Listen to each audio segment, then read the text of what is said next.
following is a special sports broadcast presentation of Talk Radio WRNR Martinsburg. Play ball! It's time for the fun and excitement of West Virginia high school baseball. Today's game is being brought to you by Bechtel Jewelers, the Brown Funeral Homes and Cremations, CMA Honda of Winchester, Hagerstown Ford, the Mansion Ferretti Law Firm, the Mountaineer Grill and Pub, the Mirius Group of Financial Advisors, Orsini's Home Store, Modern Realty Results, Kent Parsons Ford of Martinsburg, and the Skinner Law Firm. And now for the pregame show. Let's go out to the field and join our Talk Radio WRNR broadcast team.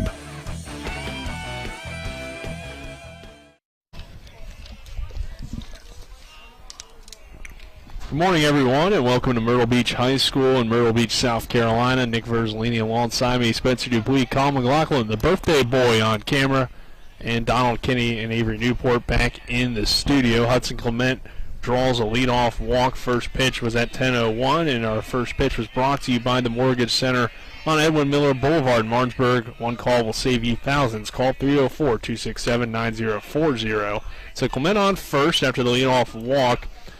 Justin Sanchez on the mound today for McClancy High School, Martinsburg. The USF commit. Yeah, big-time pitcher on the mound, and Sifford now at the plate as Clement takes his lead. Lefty Sanchez delivers and misses outside for a ball. 2 balls, no strikes. So we'll get you the starting lineups brought to you by Trips Flooring. Leading off, as we mentioned, Hudson Clement, followed by Landon Sifford, Isaiah Morris, Carson Buber, Michael Lupus, Jordan Camby, Matt Asanovich. Oviedo is playing third base today, but Asanovich will hit for him. And Paulson, and then Logan Wilt to round out the Martinsburg lineup for McClancy. It's Reyes, Kadoma, McCella, Kiropoulos, Gomez, Bland, Jordan Penn, and Provisero. So Sifford battling at the plate. Bunt attempt there goes out of play to the Bulldogs side there on the right side. Bulldogs the away team today. And those starting lineups are brought to you by Trips Flooring. Not sure where to go or who to trust for your flooring needs? Call Trips Flooring at 304-229-7009 or online at tripsfloorsanding.com. So it's a 2-2 count. Clement takes off towards second, and Sifford fouls it away, slices it down the right field line. Dogs coming out in the all-gray uniforms with the orange numbers, black outline, and orange letters across the chest. McClancy in the red jerseys, red hats, the white letters, white numbers, and white pants. The pitch to Sifford is inside for ball 2. Clement with a delayed steal, a good throw, but could not make the play down there at second was Kadoma as it rolls into the outfield. And Hudson Clement is in there with stolen base, I believe, now number 33 on the season. Yeah, 3 away from tying the Martinsburg school record and 4 away from breaking it. Full count on Sifford. Probably should have been thrown out there. Yeah, that was a close one. Kind of a delayed steal. He didn't get a good jump, and Sifford will foul this ball off. So Landon Sifford battling at the plate, a .290 hitter coming into this ball game, 16 RBIs, third on the team behind Camby and Asanovich, who lead the squad with 20. Camby went deep yesterday. That helped add to his RBI total. Sifford at the plate. Clement standing on second base will take his lead. The pitch from Sanchez is fouled right back into the netting. Right near us, Nick, and right off of our tent, which we have moved down slightly to protect us from the sun. So yes. we can actually see what's going on. We can bring the game to you. 2-2 count, or 3-2 count still on Sifford. Clement leads off of second base, top of the first inning, just getting started. And that ball gets away, and it will be ball 4. And Landon Sifford takes first base. So the Dogs get on with back-to-back walks to begin the ball game. Hudson Clement didn't go to third there. Yeah, he could have gone on the pass ball. Even though it was a walk, that ball is still live. Yeah. He could have took third base, I think, pretty easily, because we saw runners taking extra bases whenever they went to the backstop yesterday quite a bit. But kind of this backstop at Myrtle Beach High School, a little bit of a slant. Yeah, kind of slants down. Yeah, so it's a tough ball to get to on the grass, too, so you got to go kind of downhill a little bit and get to those baseballs. But Isaiah Morris coming to the plate, and he'll foul that first pitch off. Morris comes in 311 average on the year, 17 RBIs, has a chance at one here after 2 leadoff walks to begin this ball game for the Dogs. Clement on second, Sifford on first. And the 0-1 pitch to Isaiah Morris from Justin Sanchez. The lefty versus lefty matchup, and Morris fouls that one off. No balls, 2 strikes. Martinsburg falling yesterday to Bishop O'Connell 7-2, and back-to-back days they'll see a D1 commit for pitcher. Yeah, definitely getting a good look at some great talents down here in Myrtle Beach, South Carolina. Pitch to Morris is outside for a ball. 1 ball, 2 strikes now on the Dogs' first baseman. Early start times here, and so far early for Sanchez seems to be a little wild. Yeah, a little bit wild to begin. As a 1-2 count on Morris, and swing and a miss, strike 3. Down goes Isaiah Morris on the high fastball. So 1 out now in the inning. Carson Buber will come to the plate. Buber batting .375 this season, has moved up to the 4-hole, partially due to injury and partially due to him being a great bat in this Martinsburg lineup as only a sophomore. Looking back at the schedule, McClancy somehow got 3 games, all at 10 a.m., all at Myrtle Beach. They got lucky in that schedule. Same time every day. That one, swing and a miss for strike 1 on Buber. Buber, the Dogs' second baseman today. Next up is the pitcher today, Michael Lupus.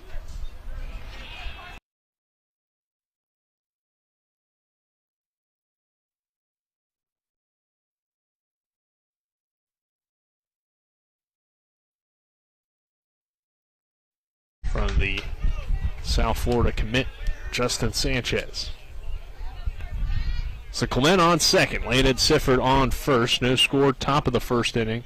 An 0-2 count on Carson Buber. Both runners run, and Buber fouls it away. Sorry, there had some technical difficulties getting our unit out of the sun. Wanted to get that out of the sun, and we disconnected momentarily, but we are back. Yeah, a little bit hotter today than what we've had on the first 2 days in Myrtle Beach. Temperatures are expected to get in the 70s throughout the day. That one misses outside for a ball. Currently in this first inning, 68 degrees, I believe. 65 degrees. And that was brought to you by Kelly's Allstate Insurance, Nick. Yep, Kelly's Allstate Insurance. For all of your insurance needs, call Gary Kelly at 304-263-4596 or stop by 724 Lakeview Drive in Martinsburg.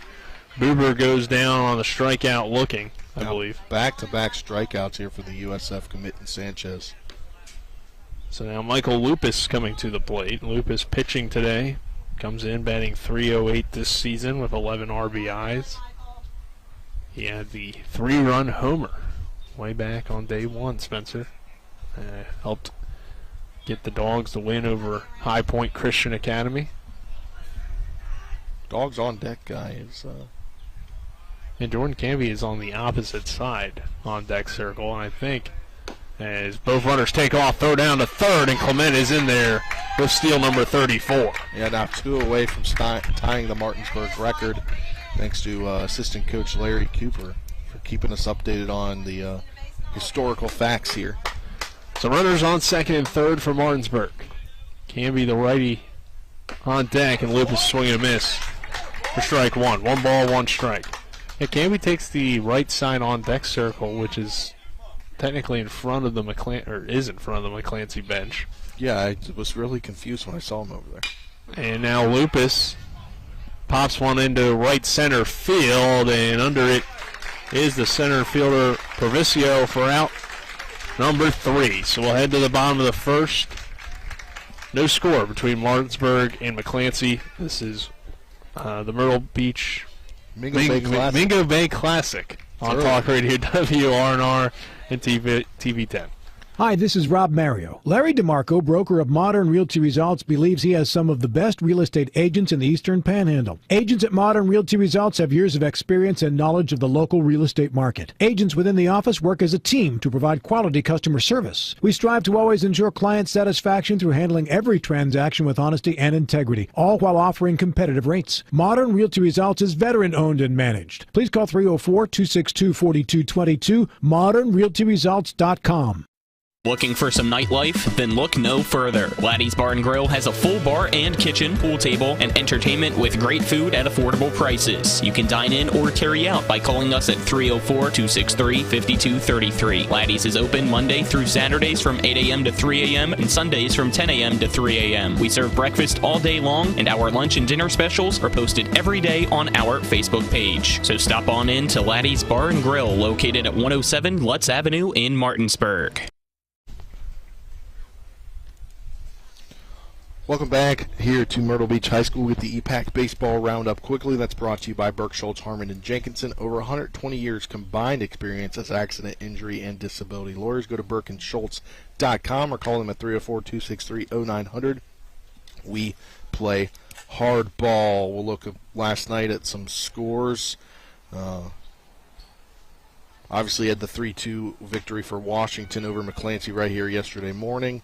Hedgesville fell to Elyria out of Ohio 6-1. Spring Mills fell to High Point Christian 11-2. Martinsburg fell 7-2 to Bishop O'Connell. And Musselman getting the 16-2 win over Pendleton County. Jefferson getting the 8-4 win over Waccamaw down here. Later on today, 2 games at 12:30. Hedgesville versus Midview High School and Jefferson versus High Point Christian. Our next game will be today at 3 p.m. Spring Mills versus Bishop O'Connell, and then wrapping up the final day of pool play here, final game of pool play. Washington will face Georgetown at 5:30.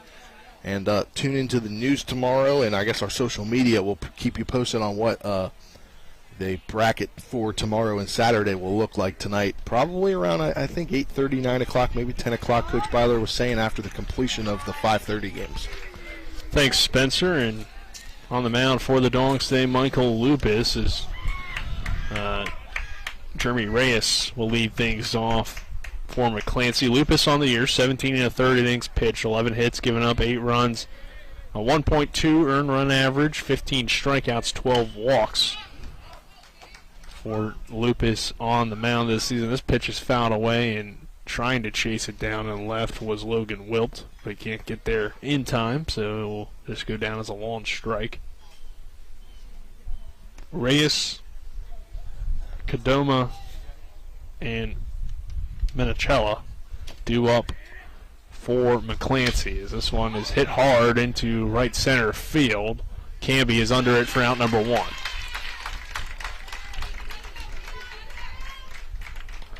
And that will bring Kadoma to the plate. The shortstop for McClancy, the Crusaders from Queens, New York. Making a long 14-hour trip, and a big swing and a miss for Kadoma on his first pitch. Lupus steps back on the rubber and delivers the 0-1. Hits the outside corner for strike 2.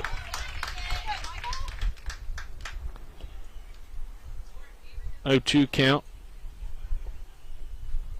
1 away, bottom of the first inning. And that pitch is a little high. Landon Sifford doing the catching today for the Bulldogs. Defensively, down third base is Oviedo. Clement at shortstop. Buber at second. Morris at first. That pitch is high for a ball. And then in the outfield, left to right, it's Wilt, Canby, and Joe Paulson back in the lineup today. That one low for a ball. So 3 balls, 2 strikes, 1 away. Kadoma at the plate. The pitch from Lupus is outside for ball 4. So 1 out walk. We'll bring Minicello to the plate. The catcher for McClancy. So Kadoma reaches on the 1 out walk.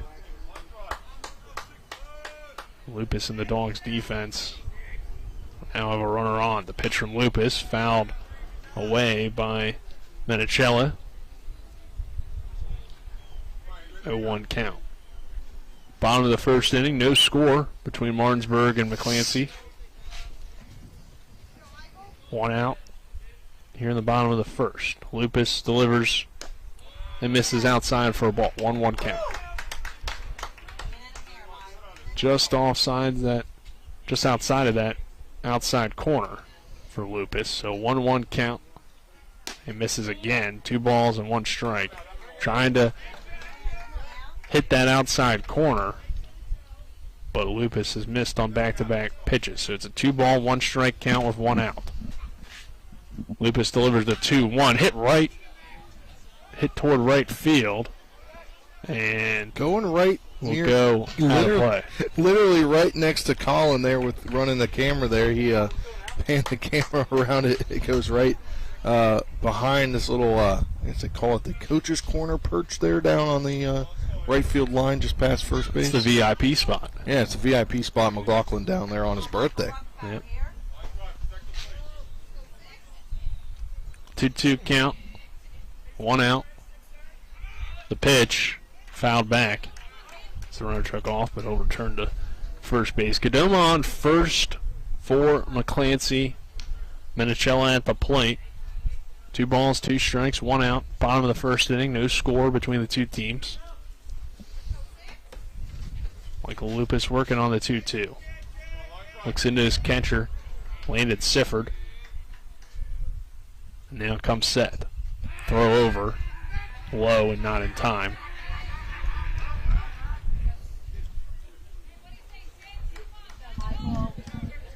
So Minicello will dig back in on a 2-2 count. Lupus delivers the 2-2, and it's just, got him looking, a delayed strikeout call for strike 3. Yeah, first out here now in the bottom of the first inning. It's a good call there, because I thought it was strike 3, but didn't see the initial single for it, so. Kira Kalupis now coming to the plate, and he'll send this first pitch into shallow right. Morris on the back track makes the play in foul territory for out number 3. So McClancy will strand 1, and we'll head to the top of the second inning. No score between Martinsburg and McClancy. This is the Mingo Bay Classic on Talk Radio WRNR and TV 10. We're back at 60.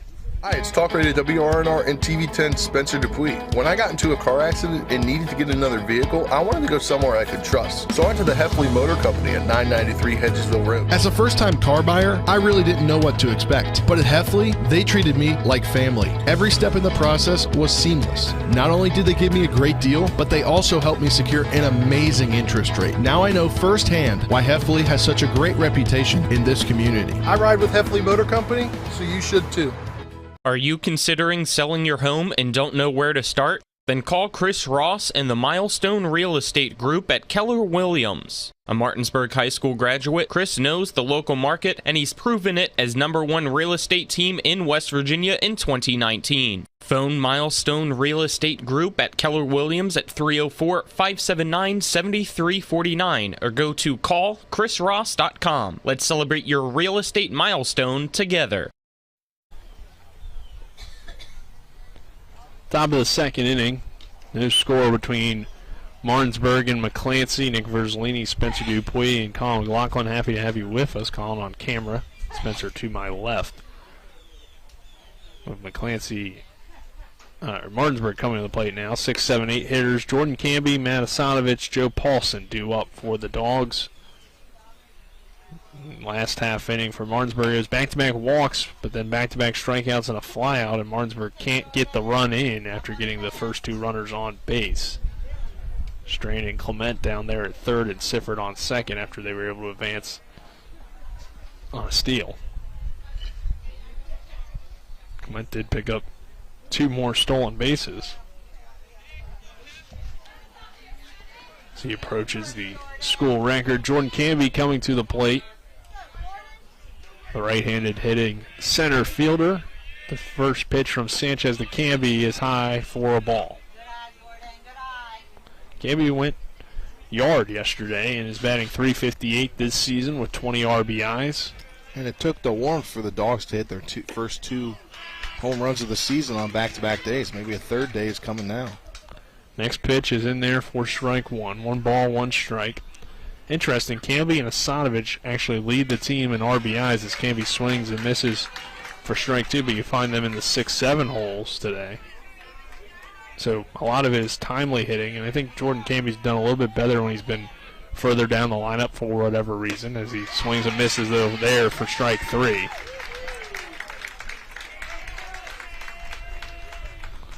So Camby goes down. He'll bring Matt Asanovich, the designated hitter, to the plate today, getting the day off behind the plate as he normally is. The catcher, the .216 average, hitting for Oviedo.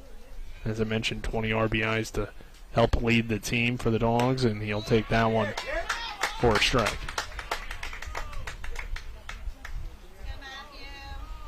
Oh, 0-1 count. The 0-1 is foul back. So quickly 2 strikes on Asanovich after Camby led off the inning with a strikeout swinging. Top of the second, no score between Martinsburg and McClancy. 0-2 count, 1 away. The pitch to Asanovich is outside for ball 1.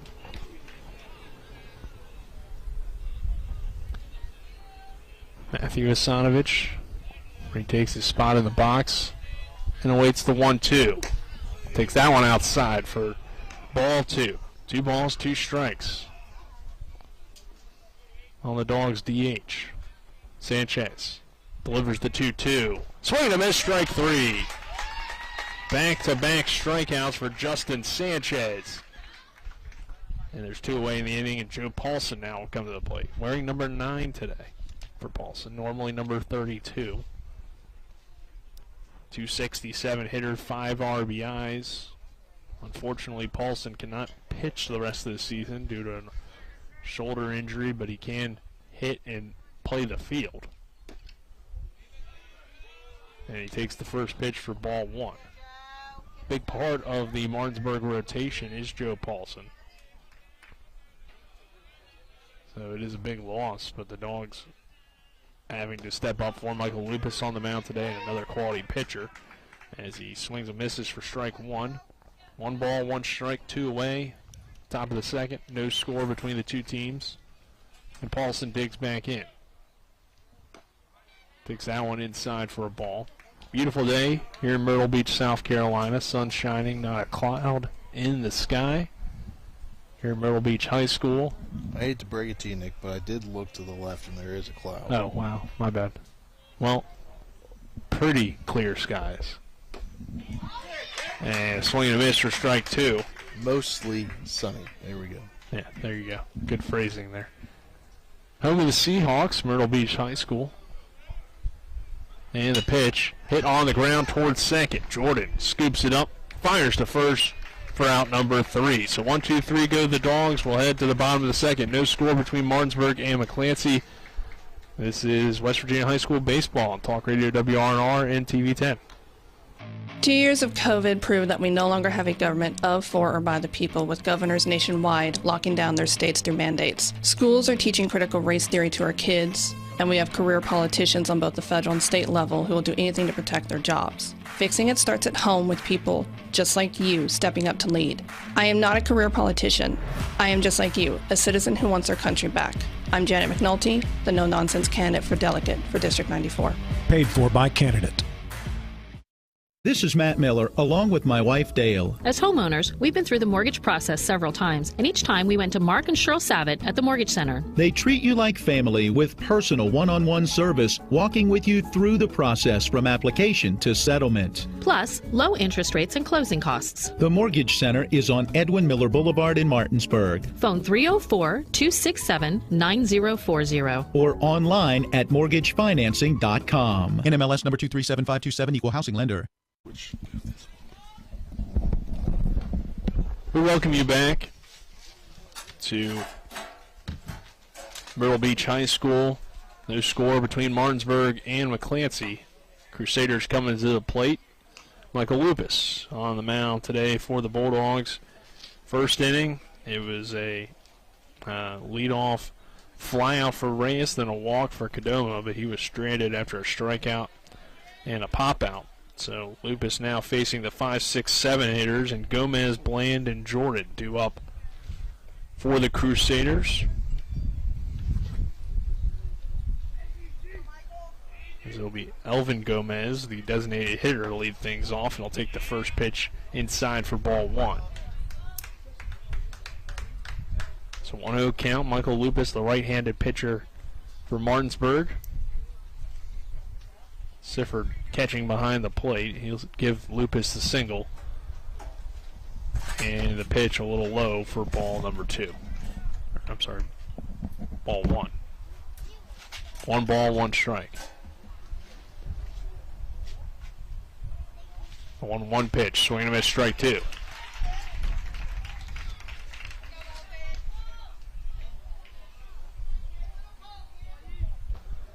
One ball, 2 strikes. Lupus gets set, delivers the pitch, a breaking ball, misses high for ball 2. That one didn't have much movement on it, and luckily for Lupus, it stayed up and a little too high to hit and inside, or it could have been trouble. That one tried to get Gomez to chase on the breaking ball in the outside corner, but it misses low, and now we have a full count. 3 balls, 2 strikes, no outs. Leadoff hitter to begin this inning. Gomez pops it up, foul and out of play.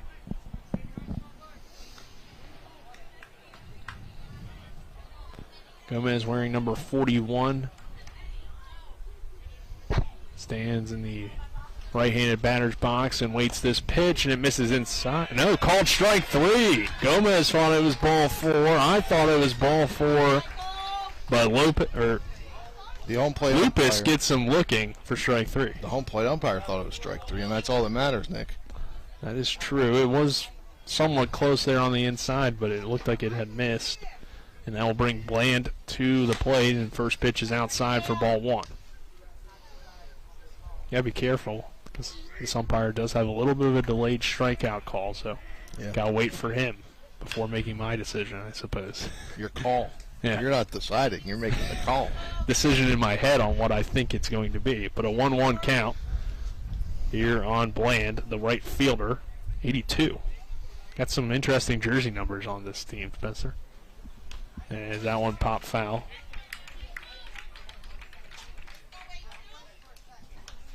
One ball, 2 strikes. Or 1 ball, 1 strike, 1 out. That is 1-2 now. The 1-2 hit on the ground towards second. Buber bobbles it, and it eats him up, and it'll get into right field for a base hit. Yeah, he's not too happy about that one. He's going to want that back. I guess it'll be an error probably on Buber. So, error allows Bland to reach. And now Jordan will come to the plate.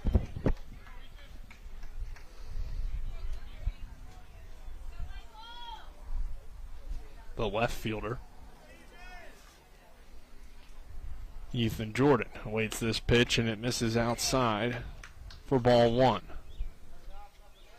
So runner on first, one away. I'll actually rule that a single on the Bland hit. So Bland gets the single. One out. That one inside for ball 2.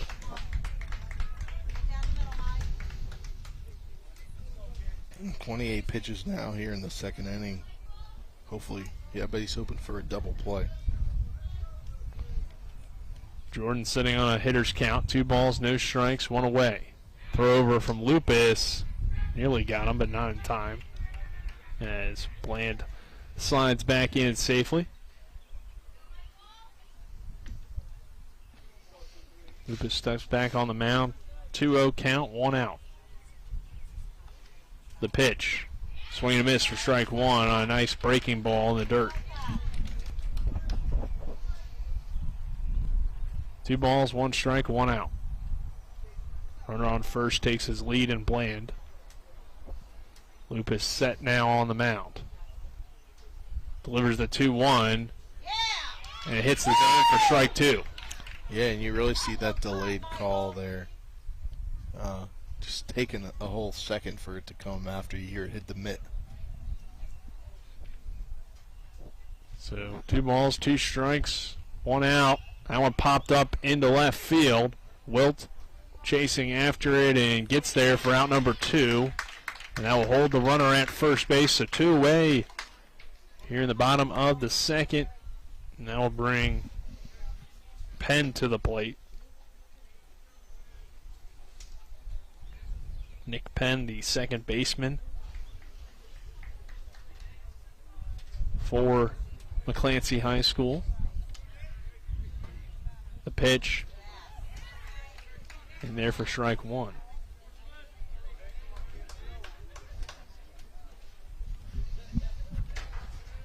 The 0-1 pitch from Lupus. Swing and a miss, strike 2. Looked like it was a slider there for Michael Lupus. Good movement on that pitch. Jordan takes his lead, or Bland takes his lead. Here's a chopper hit toward third. Oviedo's throw is in time for out number 3. So again, a runner left on base for McClancy. And we'll head to the top of the third. No score between Martinsburg and McClancy. This is West Virginia High School Baseball on Talk Radio WRNR and TV 10. Hi, I'm Sally Hardy. I am asking you to re-elect John Hardy to the West Virginia House. John is my husband of 24 years and an amazing dad to our daughters. I am proud of this hardworking man who runs a successful business, gives back to the community, and is our valuable delegate. John Hardy is a man of values with a heart of service, and he cares about moving West Virginia forward. Re-elect my husband, John Hardy. Visit Delegate John Hardy on Facebook. Paid for by candidate.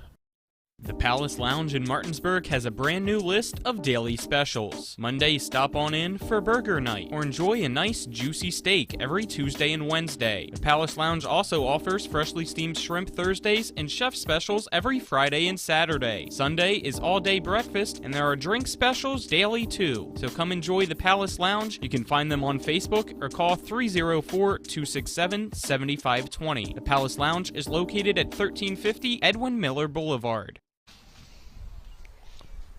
We welcome you back to Myrtle Beach High School in Myrtle Beach, South Carolina. Nick Versley and Spencer Dupuis here on the broadcast. Colin McLaughlin on camera. And back in the studio is Donald Kinney. No score between Martinsburg and McClancy. As we begin the top of the third inning, the 9-1-2 hitters due up for Martinsburg. It is Wilt, Clement, and Sifford. So Logan Wilt will come to the plate. 174 hitter this season. 2 RBIs, but as of late has found a way to get on base a good bit of the time for this Martinsburg team.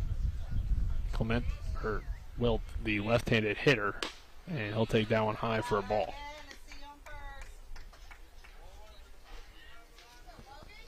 Sanchez on the mound for McClancy.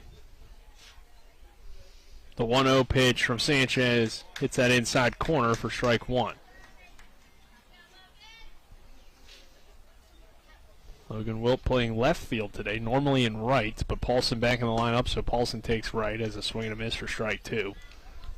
And Wilt moves over to left.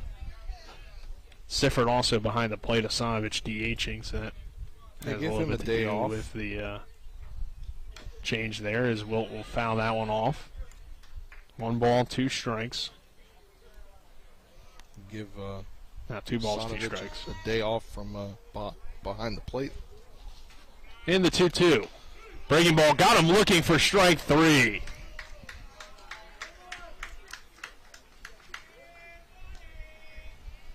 Nice pitch from Sanchez. You see the Division I arm. Definitely a tough matchup for the Dogs today. But they're up for the challenge. They were up for it yesterday and the day before that when they've had some good pitchers on the mound, as that one is high for a ball. Hudson Clement now coming to the plate. He had the leadoff walk to begin the game in what was a great opportunity for Martinsburg. Clement had a leadoff walk. Sifford had a leadoff walk. But then the Dogs went down 3 in a row after that, and that one a swing and a miss for strike 1. Hudson approaching the steals record at Martinsburg. At the plate here, and a swing and a miss for strike 2. 1 ball, 2 strikes, 1 away. Top of the 3rd inning, no score between Martinsburg and McClancy. The pitch to Clement is popped foul. Hits our tent here, shading us from the sun. 1 ball, 2 strikes, 1 away on Hudson Clement. The pitch from Sanchez. Swing and a miss, strike 3. It's a drop 3rd strike, but Clement does not advance. And that causes some frustration from the Dogs coaching staff, as Hudson has the speed to get to first there. But Landon Sifford now coming to the plate.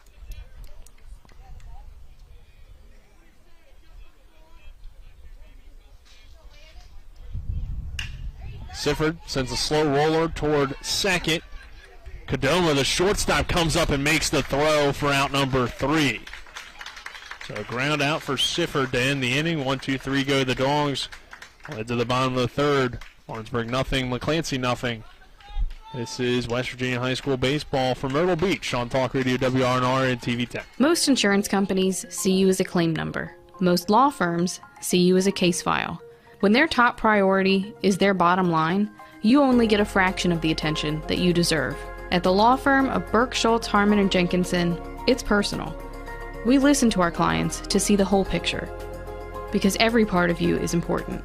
For a team built on relationships and results, call Burke, Schultz, Harmon & Jenkinson at 304 Lawyers, or visit us at burkeandschultz.com. Hi, this is Elaine Mock. I am proud to have served as your county clerk. We are excited to have moved the clerk's office into the 21st century. If you elect me, Elaine Mock, to serve, I will continue verifying, indexing, and cross-referencing documents so we can digitize and preserve them for the future. I am an experienced historian. I have 31 years experience teaching locally. I have 11 years serving on the Berkeley County Council. I am the perfect person for this job. Please vote Elaine Mock for Berkeley County Clerk. Paid for by Mock for the clerk.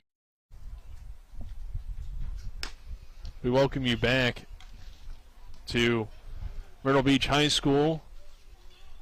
No score between Martinsburg and McClancy. Lupus coming out to pitch the 3rd inning, and so far he's worked 2 innings on the mound for the Bulldogs. 1 hit, no runs, and 1 walk, 2 strikeouts.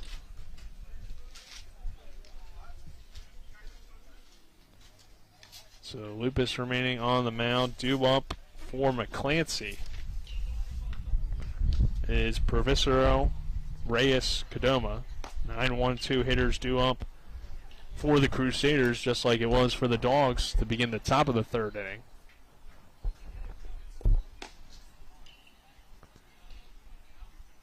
Provisoro, the right fielder for McClancy. Left-handed bat come to the plate. And we're ready to begin the bottom of the 3rd inning. Lupus, the right-hander, has thrown his warm-up pitches. And the first pitch from Michael Lupus is popped into left center field. Jordan Canby sprints over to make the play for out number 1. So 1 pitch, 1 out to begin the bottom of the third for Michael Lupus, and that will bring Reyes to the top of the order back to the plate. As Camby was able to get to that one, and a guy that can cover a lot of ground out there in center and usually takes charge of anything that is potentially a, miscommunication. He makes certain that he is the guy making the play, and Jordan Camby gets there for out number 1, and the first pitch to Reyes is fouled away. Reyes flew out to Camby his last time up, and he'll take this pitch for ball 1. 1 ball, 1 strike on Reyes. No score, bottom of the third inning. This was game 3 for both of these teams, Martinsburg and McClancy. Bulldogs won their game on day 1 over High Point Christian Academy, lost yesterday to Bishop O'Connell. And a pitch in the dirt there for a ball. This count even at 2 balls, 2 strikes, 1 out. We saw McClancy yesterday lose in walk-off fashion to Washington. And that one hit hard into left field. That will get down for a base hit for Reyes. Logan Wilt is there to field it and fire it in. But a 1-out single for Reyes. And Kadoma coming to the plate. Kadoma walked his last time up. So he walked back in the first, and then the Dogs were able to get out of the inning after the 1-out walk. But now a 1-out single. Reyes takes off on the first pitch. That one popped up into foul territory. Or towards second as Carson Buber makes the play for out number 1, and Reyes having to sprint all the way back toward first base and get there in time. So it was a hit and run on for McClancy, but it results in a fly out. And Menachella now will come to the plate. He struck out looking his first time back in the first inning. The catcher for McClancy. The pitch in there for strike 1, outside corner. 0-1 count. Reyes takes his lead off first. Now 2 away in the inning. Lupus will throw over, got Reyes caught in a rundown. And Reyes gets back in there as Morris threw it toward his second baseman, and Reyes with the base running IQ to kind of stop in between and get back toward first. Typically you try to get as close as you can to the base runner before throwing, but probably a better scenario for Martinsburg than what could have happened. Don't want to throw the ball away there with 2 outs and put a runner in scoring position. So just a runner on first still. And Lupus working, and he throws over. 0-1 count, 2 away on Menachella. Runner safe at first. And Reyes, who takes his lead off the bag. Lupus delivers the 0-1. Popped up into right field.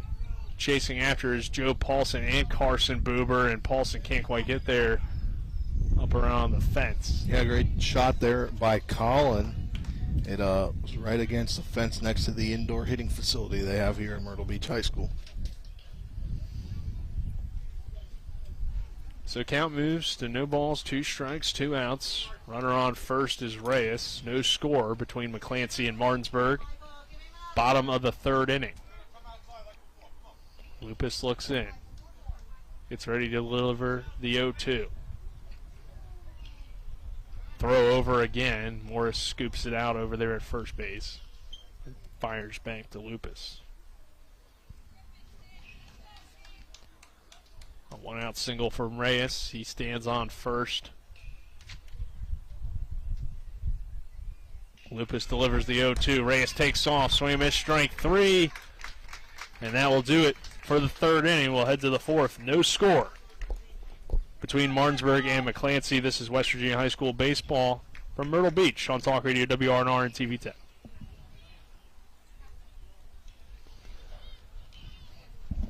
Life can get in the way these days. We all know that. Work commitments, social commitments, volunteer commitments, family commitments. You put your heart into all of it. You've got enough to worry about already. Your roof shouldn't be one of those things. Everything should just work. But when your roof is in need of an upgrade, you shouldn't have to worry about that either. Modern Renovations, your four-state roofing solution, reminding you that home is where the heart really is. Life can get in the way these days. We all know that. Work commitments, social commitments, I'm Jason Barrett. I'm running for state senate because I believe it's time to build an even better West Virginia.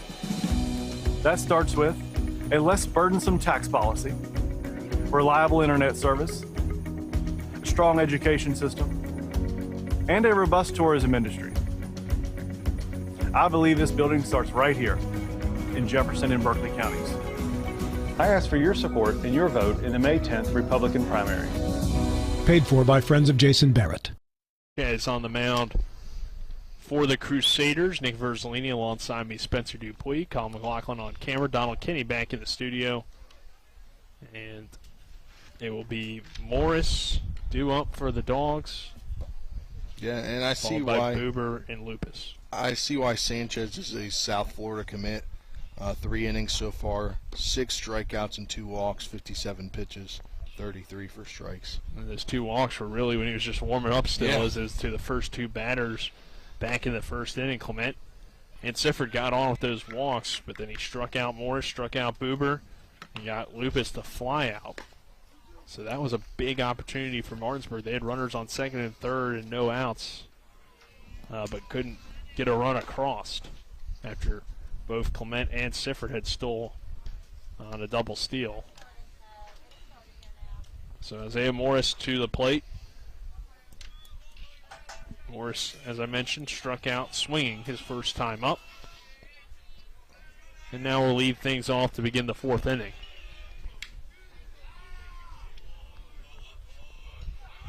The lefty facing a left-hander in Sanchez, and the pitch is high and inside for ball number 1. Isaiah Morris, the Dogs' first baseman with the orange bat. And awaits the 1-0, sends a ground ball toward third, but it will go foul. Right past head coach Aaron Byler. 1-1 count on Morris. The pitch from Sanchez. Fouled toward the right side. An excellent play by Michael Lupus in the Dogs' dugout. He's hyped up about it. So 1 ball, 2 strikes. Morris waits for that one, and it's high for a ball. 2 balls, 2 strikes. Morris leading off the top of the 4th. The pitch hit on the ground toward second. First baseman here, Legos can't get to it, gets away from him, and Isaiah Morris is on. Yeah, good for the Dogs here to get a base runner on, top 4, and they going to rule that a single? Or are they going to get an error off? I would think it would be an error. Yeah. As it looked like. Yeah, an error. Kier Kalupis was going to get to it, but got underneath his glove, and that allowed Morris to advance to first. An excellent bunt from Carson Boober. The throw down gets away. Boober will round first. Morris sprinting into third, and the Dogs have 2 on with no outs, and both of them in runners in scoring position. Carson Boober standing on second, Isaiah Morris standing on third. Yeah, and if you're watching on TV 10 or on YouTube, you can see as Boober was kind of turning the bag there after he saw that it was going past, he kind of caught his legs on the first baseman, but he was able to keep going. Yeah, Boober able to take second and third, and after back-to-back errors on what was already, everyone had a single. Okay, I don't think that's a single, but I will stick with the official ruling. It was a tough ball to get to, but he had a little bit of time to make that throw. So, single for Boober, and then an error on the throw. Puts the runners on second and third. And Michael Lupus in a great situation with no outs in the inning, and the Dogs have 2 on. The pitch. Swing and a miss, strike 1. Sanchez still a D1 commit. And was he not going to be a D1 commit? Well, I meant like he's still on the mound. Oh, yeah, still on the mound. So even with this situation, it's a good situation for Sanchez. A swing, or not a good situation, but a workable situation, I should say. Yeah, and he's helping himself out here, throwing some good pitches right after that. No balls, 2 strikes, 2 on. Lupus awaits the 0-2. The pitch from Sanchez. Fouled away. Michael Lupus flew out his first time up. Back in the first inning.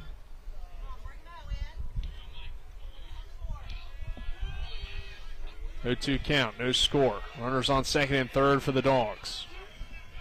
The pitch to Lupus. Outside for a ball. 1 ball, 2 strikes. Yeah, and Lupus can help himself out here if he can drive in a run or 2 with 2 in scoring position. Morris on third and Booger on second. McClancy defense in on the grass. Sanchez delivers the 1-2. Tough pitch on the inside, but Lupus is able to foul it off and keep himself alive.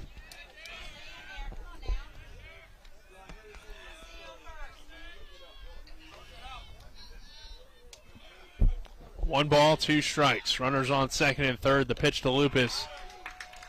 Got him looking for strike 3.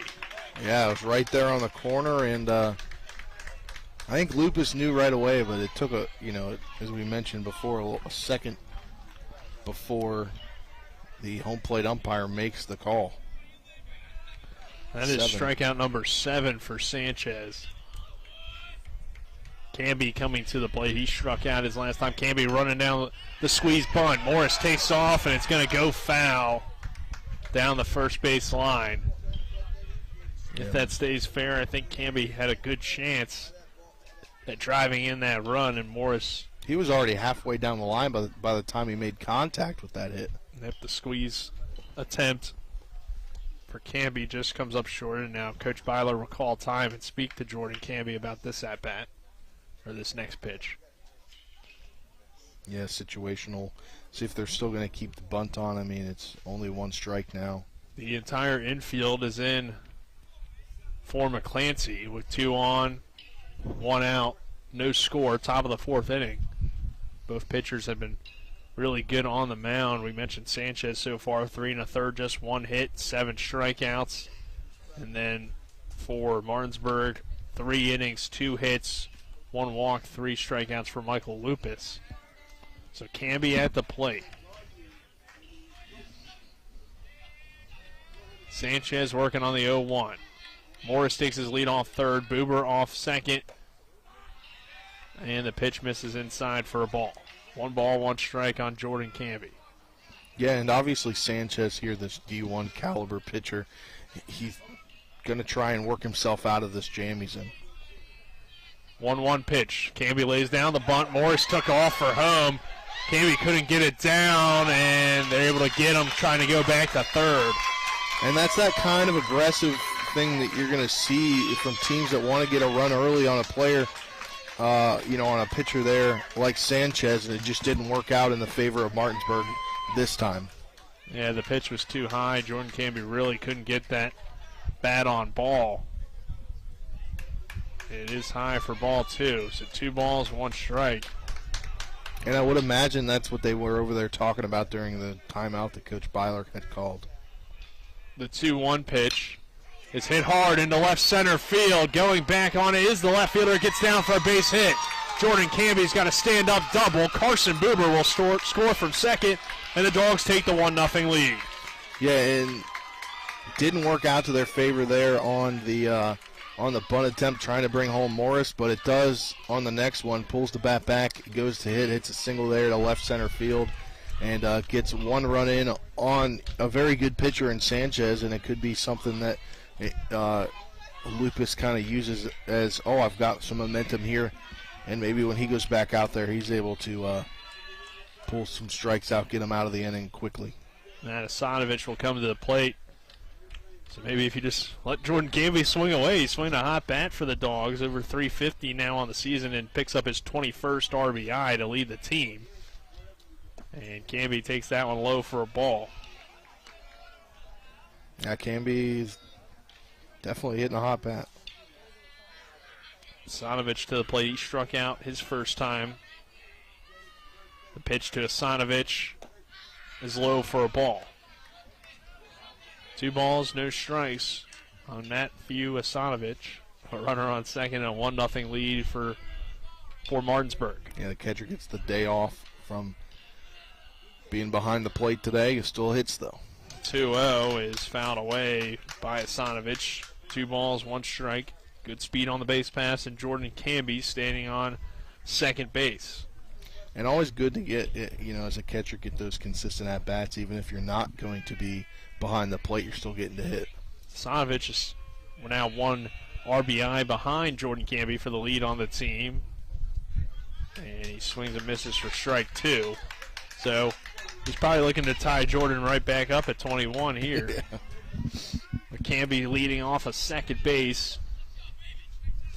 And a 2-2 count with 2 away and a 1-0 lead for Martinsburg in the top of the 4th.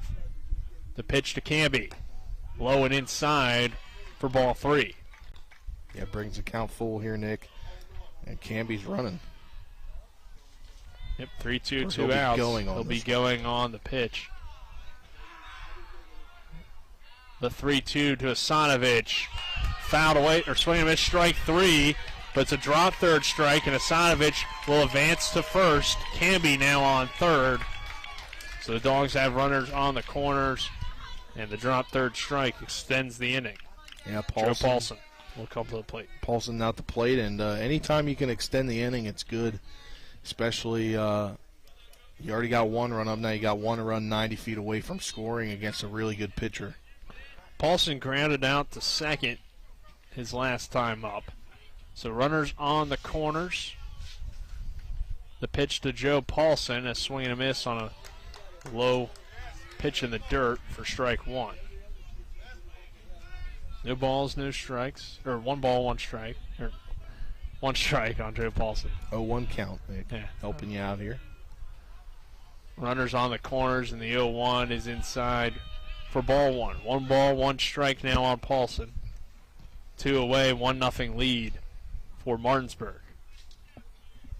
Canby on third. Asanovich standing on first. And the pitch. Half swing. Canby will take off for home, and he'll get in on the pass ball.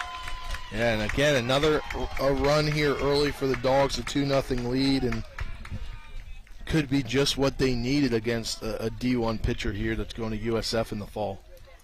Asanovich will advance to second.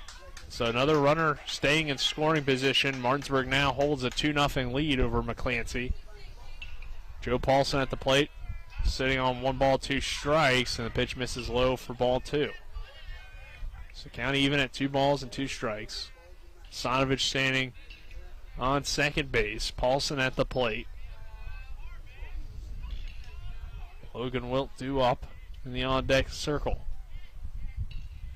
That pitch hit hard towards second. Penn can't get to it. Asanovich is rounding third.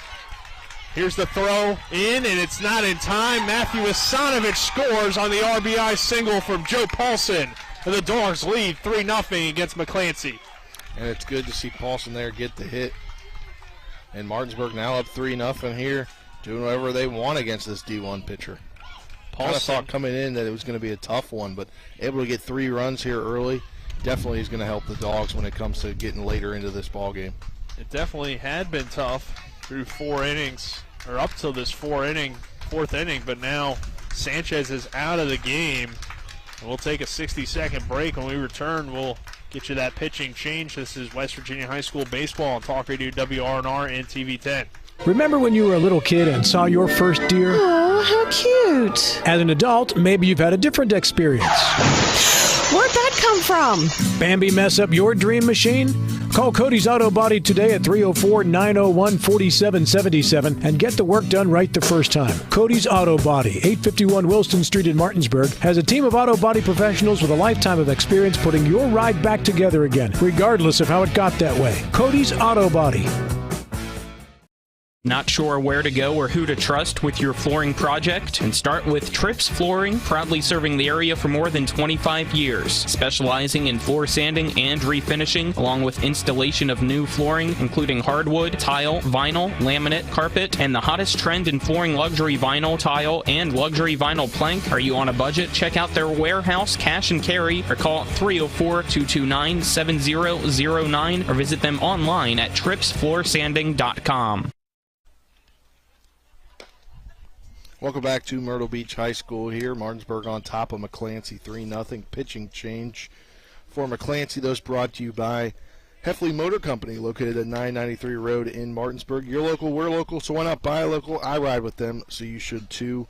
As the day is over for Sanchez, 3 2/3, 3 hits, 3 runs, 1 earned, 2 walks, 8 strikeouts, 79 pitches, 50 for strikes. Faced 17 batters. Coming in now is number 48, Justin Pratty. Back to Nick with the play-by-play. Thanks, Spencer. And, this inning, or this rally, what are you doing? I was trying to put it under there so it would blow away, because everything's starting to blow away now. I got my stack over here, but this inning really started with, 2 errors. I mean, one was ruled a single by Martinsburg on the Boober hit, but I thought it could have been an error, and either way it was still an error by the first baseman because the ball got away, and that allowed the runner to advance to second and third. So Martinsburg starts the inning with essentially 2 errors, 2 runners on, and that really hurt what Sanchez had earlier in the ball game because the Dogs had confidence, and you knew he was probably going to give up at least 1 run, but then Martinsburg started seeing the ball better. Jordan Camby gets the RBI single. Now Logan Wilt hitting with Paulson on first, and he has a 1-0 count here on Pratty. Next pitch is high for ball 2. So Camby with the RBI single. Drop third strike extends the inning as well. So a lot of defensive mistakes, not so much on Sanchez. Yeah.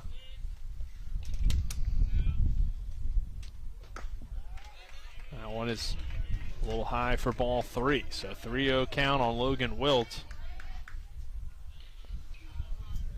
He looks to get it back to the top of the order for the Dogs. You let him loose with this one here, Nick?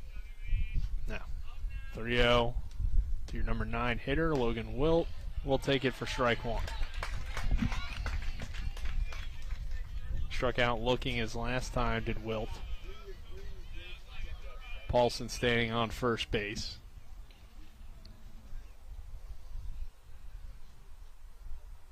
The 3-1. is hit into right field. Logan Wilt gets a single. So the Dogs have runners on first and second. And Wilt continues to heat up a little bit at the plate. And drives one into right field there. So back-to-back singles now for the Dogs, and Hudson Clement coming to the plate back to the top of the order. Yeah, great piece of hitting there for Wilt, and gets you back to the top of the order here in Clement.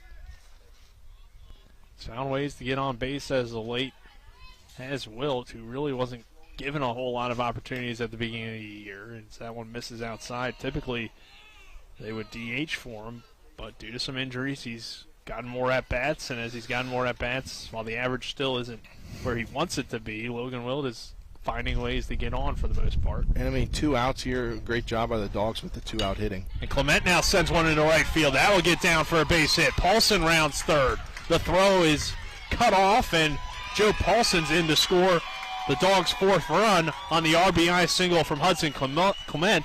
Logan Wiltz is down there at third. It's Martinsburg 4, McClancy nothing in the top of the 4th.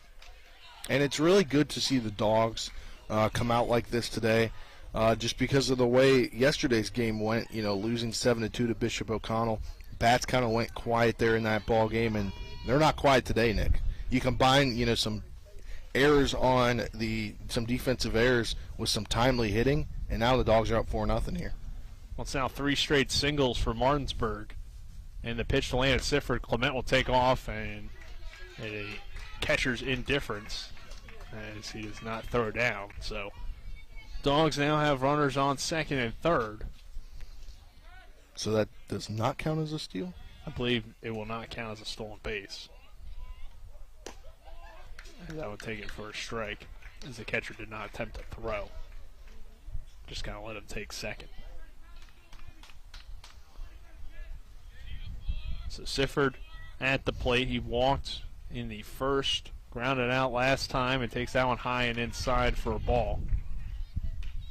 Now you got two runners in scoring position. 1-2 count on Sifford. Standing down at third base is Wilt. Clement on second. And the pitch. Hit hard into left field. That will get down for a base hit. Clement sprinting around third to try to score two. The throw home is not in time. Couldn't get the tag on Hudson Clement. The Dogs plate two on the late Sifford single. And it is 6-0 Martinsburg in the top of the fourth. And what has been a 6-run fourth inning to blow this ball game wide open. And I know Coach Byler's got to be happy about this one for the Dogs. And we have, you know what we have now, Nick? Got a courtesy runner over at first. Those courtesy of Jason Barrett for State Senate, a conservative fighter for Jefferson and Berkeley counties. Is that Grove? I believe so. I can't see the number. It looks like 25. So that'd be Eric Grove. Isaac Grove. Or, excuse me. Yeah, Eric Grove is the Hedgesville coach. It's actually Spar. Okay, that is 11 then. Yeah. It's hard to see from where we are with the sun. So Spar will run at first. Isaiah Morris back hitting after 4 straight singles for the Dogs. Morris led off this inning and reached on an error to get the rally started. And now Morris will send one into left field. And making just goes off of his glove. Nearly an incredible catch by Jordan in left. Yeah, right against the fencing there near the tarp. So 4 straight singles for Martinsburg. Paulson, Wilt, Clement, Sifford, part of the 6 runs that have scored in this fourth inning. Isaiah Morris, the man that got it started, who reached on the error to lead things off. But I mentioned my comment earlier. Coach Byler has got to be pleased with his team today. The way they have come out after yesterday's game. The offense kind of quiet there, and get a D1 prospect pitcher there out after 80 pitches in the fourth inning. Runner takes off. The throw is not in time, or bobbled down there at second base. So Spar will take second. Isaiah Morris now has a runner in scoring position, working on a 2-ball, 2-strike count with 2 away. It's Spar on second base. Morris, the lefty, digs in and awaits the pitch. Gone through the order once here in this inning. Swing and a miss for strike 2. I think he thought it was strike 3. I thought it was strike 3 too, but the ump's saying now 2-2. All right, well, Morris will get another opportunity with the runner in scoring position. 2 balls, 2 strikes. I think there was 2 fouls, according to Game Changer. Ball 1, foul, ball 2. And now Morris swings and misses for strike 3, so strikeout coming from Pratty. For the Dogs, plate 6. 6-0 Martinsburg will head to the bottom of the fourth. This is West Virginia High School Baseball on Talk Radio WRNR and TV 10. It's time to play Trump or Consequences. Ready, Jill? Yep. Thinking about Alex Mooney and David McKinley in the race for Congress, who did President Donald Trump call strong for our military and a champion for veterans? Alex Mooney. Gotta be. Mooney knows freedom ain't free. Right, Jill. Next, who did Trump endorse for Congress? Alex Mooney. I know Trump backs Mooney. Correct. Mooney has Trump's complete and total endorsement. Last question. Who broke with Republicans and voted for Joe Biden's spending spree that's driving up inflation? Who did that? David McKinley. So why would a Republican back him? Good question. Because if you stand with Trump, Alex Mooney is the right answer for Congress. Paid for by Club for Growth Action, clubforgrowthaction.org, and not authorized by any candidate or candidates committee. Club for Growth Action is responsible for the content of this advertising. That's a good point. We welcome you back to Myrtle Beach High School in Myrtle Beach, South Carolina. 6-0, Martinsburg on top, bottom of the fourth inning, getting ready to get started. It will be Karakopoulos, Gomez, Bland due up for McClancy. The Crusaders now trail by 6. Michael Lupus pitching now with a big run lead, but his first batter faced in this inning is plunked. And Karakopoulos will reach base safely on a hit by pitch. Yeah, you don't want to do that one, but still have a 6-run lead, so you put a runner on there. It's not the worst thing in the world, Nick. No, it is not, but you never want to give off the lead-off runner, as we've seen it hurt Martinsburg in the past. Gomez coming to the plate. He struck out looking last time.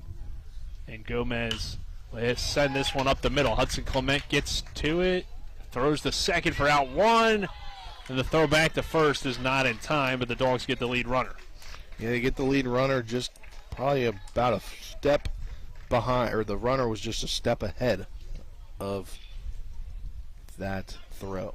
So Bland to the plate now. He walked his last time up.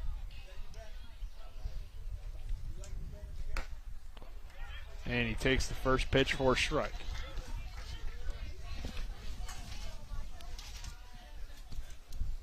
So Gomez grounds out into the fielder's choice. He'll stand out. He'll stand down at first base, and Lupus delivers the pitch, and it's low for a ball. 1 ball, 1 strike. 6-0 Martinsburg, 1 away in the bottom of the fourth inning.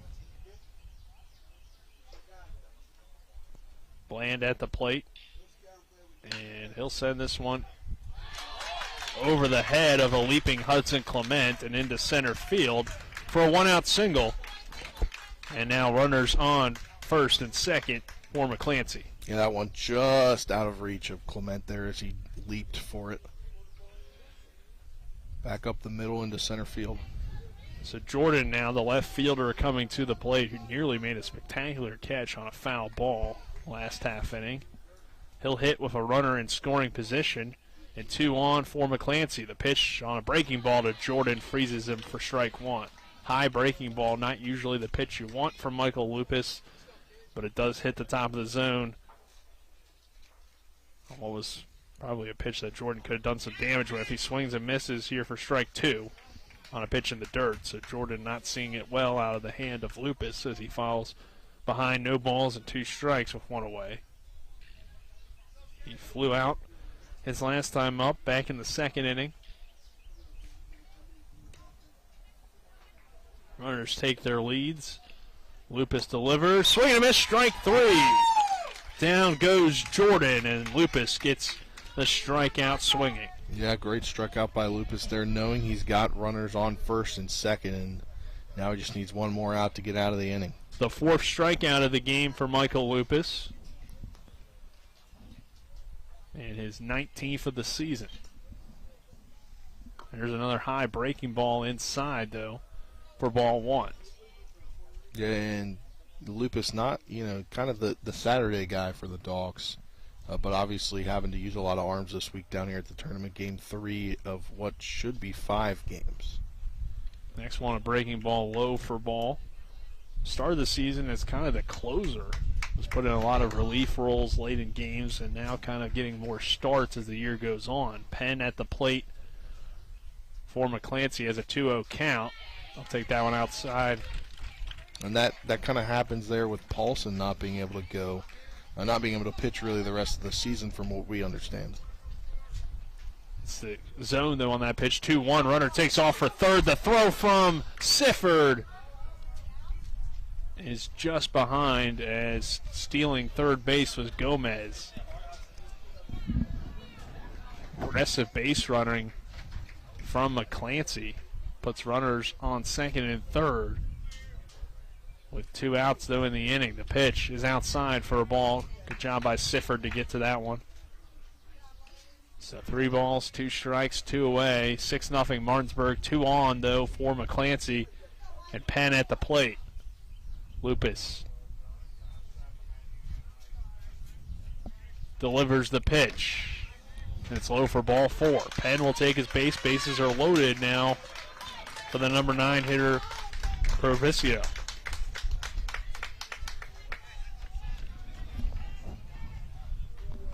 Provicio will come to the plate with the bases loaded. 2 outs for Michael Lupus and the Martinsburg defense.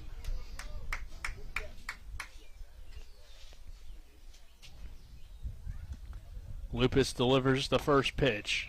In there for strike 1. Yeah, gets a call on that one towards the outside of the plate.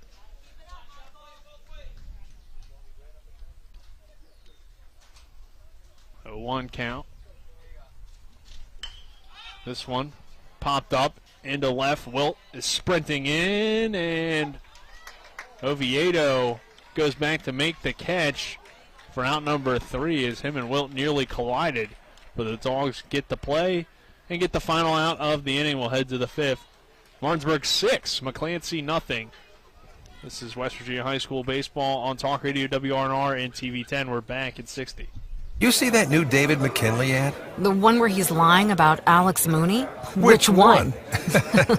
You know why he's lying, right? Yeah, total rhino. McKinley joined Nancy Pelosi's anti-Trump witch hunt. And backed gun-grabbing red flag laws? And sided with Biden to spend trillions we don't have. President Trump warned us about David McKinley, calling him a rhino, sellout, and known loser. There's no bigger liberal than David McKinley. So Mooney's got your vote? Of course. Alex Mooney's been defending our values since he became our congressman in 2014. And he's raising his family right here in West Virginia. And Mooney's the only candidate with Trump's endorsement. Did you know that Mooney's mom fled Castro's Cuba? And his dad battled communism in Vietnam.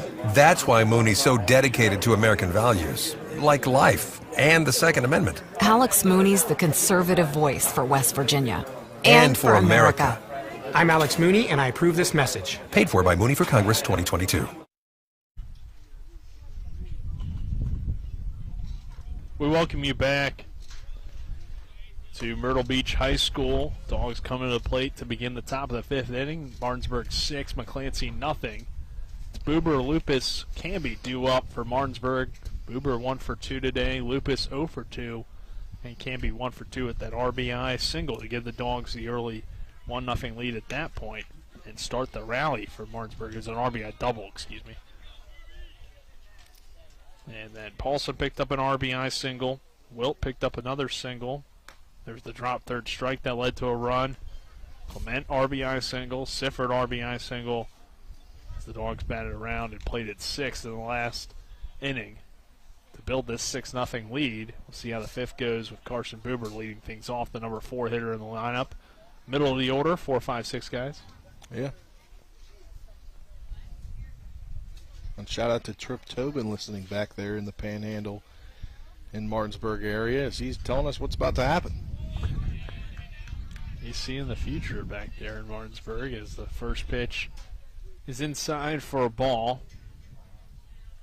1-0 count.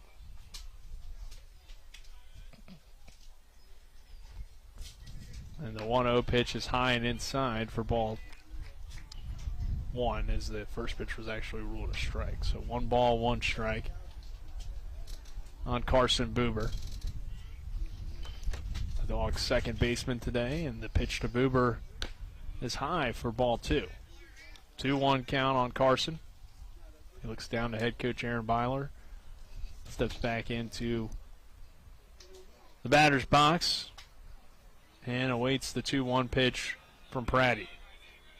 Pratty delivers the 2-1. Breaking ball hit hard into left field, and getting to it, though, is Kadoma for out number 1. A nice catch on the run by the shortstop. So Buber will fly out, and Michael Lupus will come to the plate. Lupus has pitched well, but he's 0 for 2 in the ball game. Had solid contact his first time up, and then struck out looking last time, but it was a hard-fought AB at the plate. The pitch to Lupus a little high for ball 1. Dogs third baseman normally, but today the pitcher.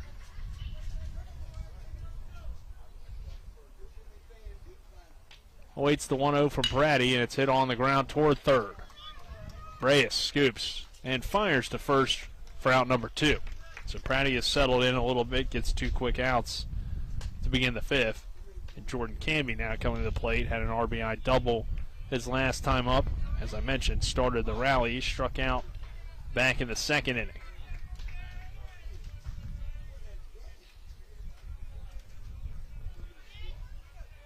So Jordan Canby awaits the pitch from Pratty. And the pitch to Canby hits him. Hit him on a breaking ball in the back, so Canby will take first. Yeah, put him down to first there. And good speed for the Dogs if they want to test the arm of Menachella behind the plate. As Matt Asanovich comes to the plate, Asanovich has struck out both times, but that drop third strike that he was able to take first base on last time up helped extend the inning. And eventually he would come around to score part of the 6-run 4th for Martinsburg.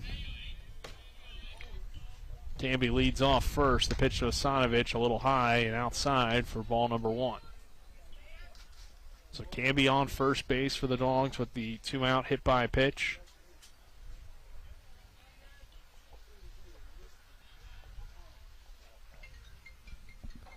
And the pitch to Asanovich is high for ball 2. So 2-0 count on Matt Asanovich.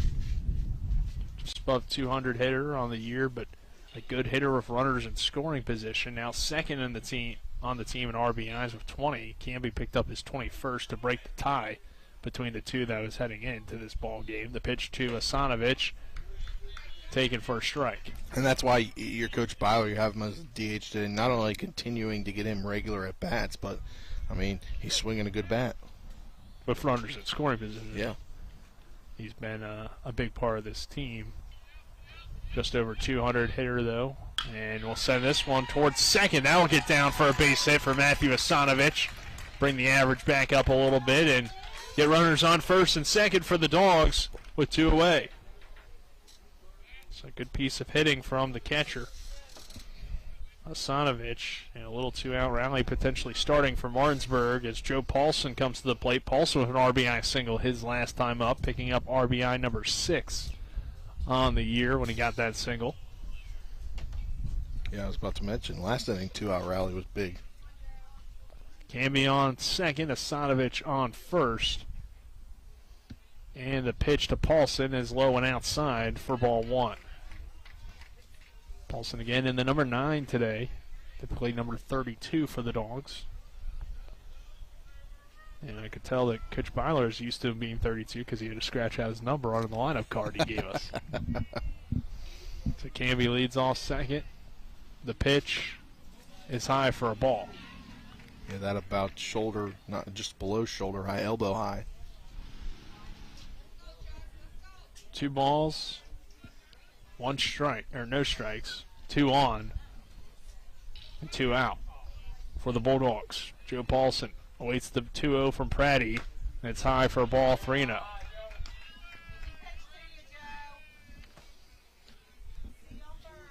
Paulson hitting over 270 now on the year after the single he had earlier.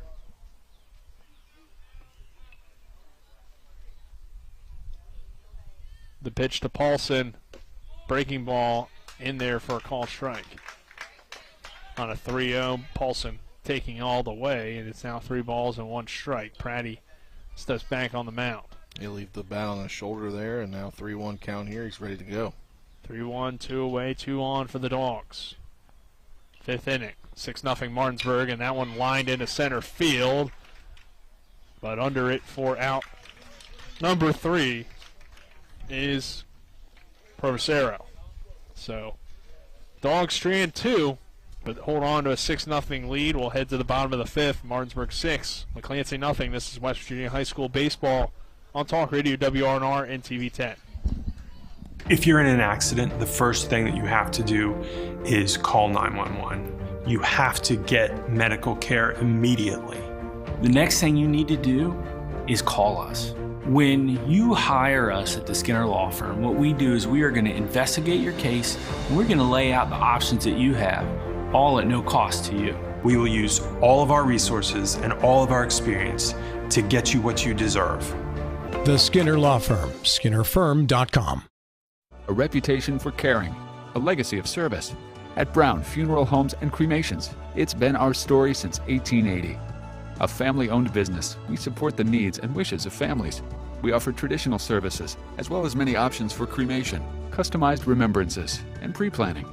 Brown Funeral Homes and Cremations retains its family atmosphere and stays true to its roots. Contact us for advanced planning, or at your time of loss. We're here when you need us.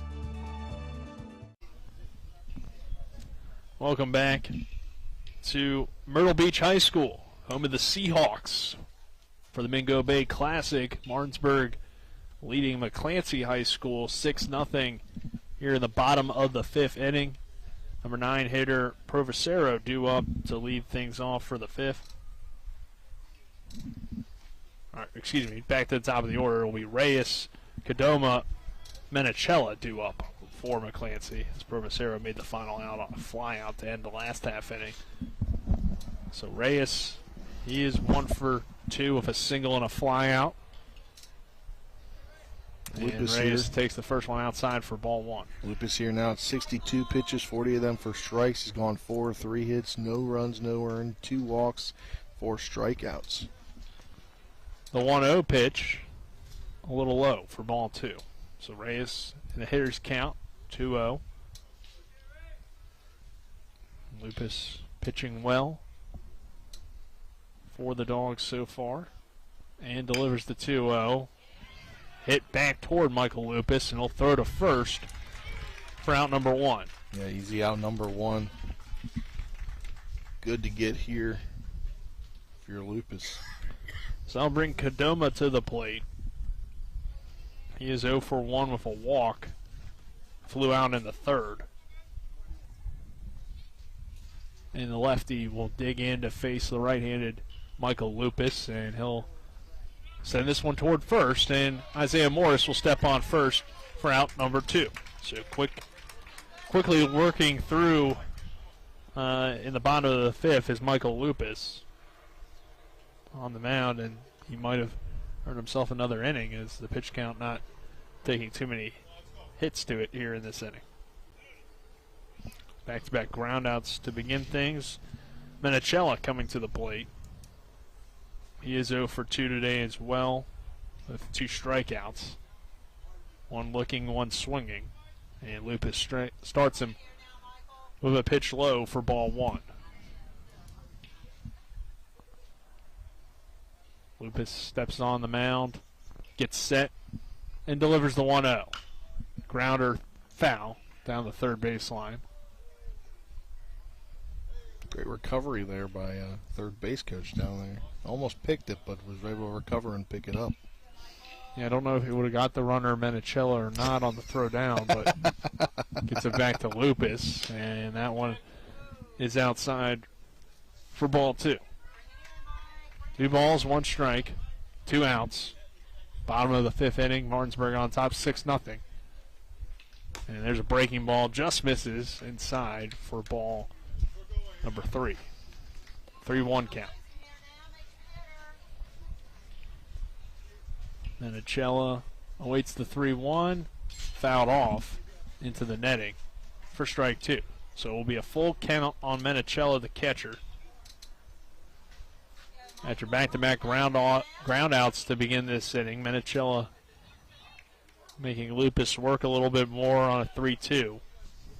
The 3-2 pitch from Lupus, breaking ball, swung on, hit into center field. Camby lets it bounce in, though, for a base hit. Well hit ball by Menachella, and he reaches with the 2-out single. Yeah, 2-out single here, and get somebody on base here. Lupus now at the 70, at exactly 70 pitches, so 71 coming up here to the next batter. Kirikopoulos coming to the plate. He was hit by a pitch and popped out his last time up.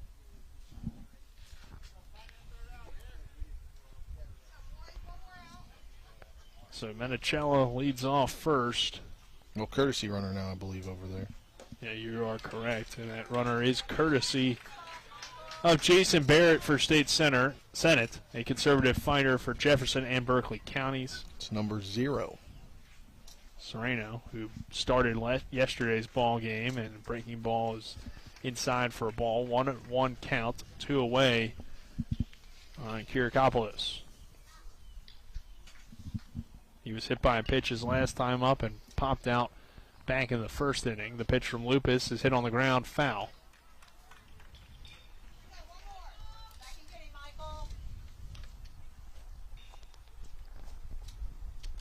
No 2 count. 2 away. 6-0 Martinsburg, bottom of the 5th inning. Runner on first for McClancy. The pitch from Lupus. Breaking ball outside for ball 1. Trying to get Kyrikopoulos to swing and miss. So 1 ball, 2 strikes. Lupus's pitch fouled away.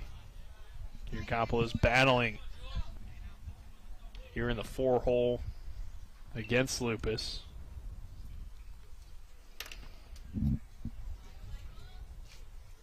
One ball, 2 strikes, 2 away. The pitch is outside for ball 2. 2 balls, 2 strikes, runner on first for McClancy, as Menichella was able to reach, but Sereno now standing down there at first as the courtesy runner for Menichella, who reached on the single with 2 outs. The pitch from Lupus. Runner takes off, and it's ball 4 in the dirt. Yeah, Lupus now up to 76 pitches there on the mound, giving up the walk here. Now runners on first and second. So this may be the final inning, as Coach Byler is going to talk to him, but I think he might leave him in with the 6-0 lead and 2 outs in the inning. We did get word, though, who could potentially come in.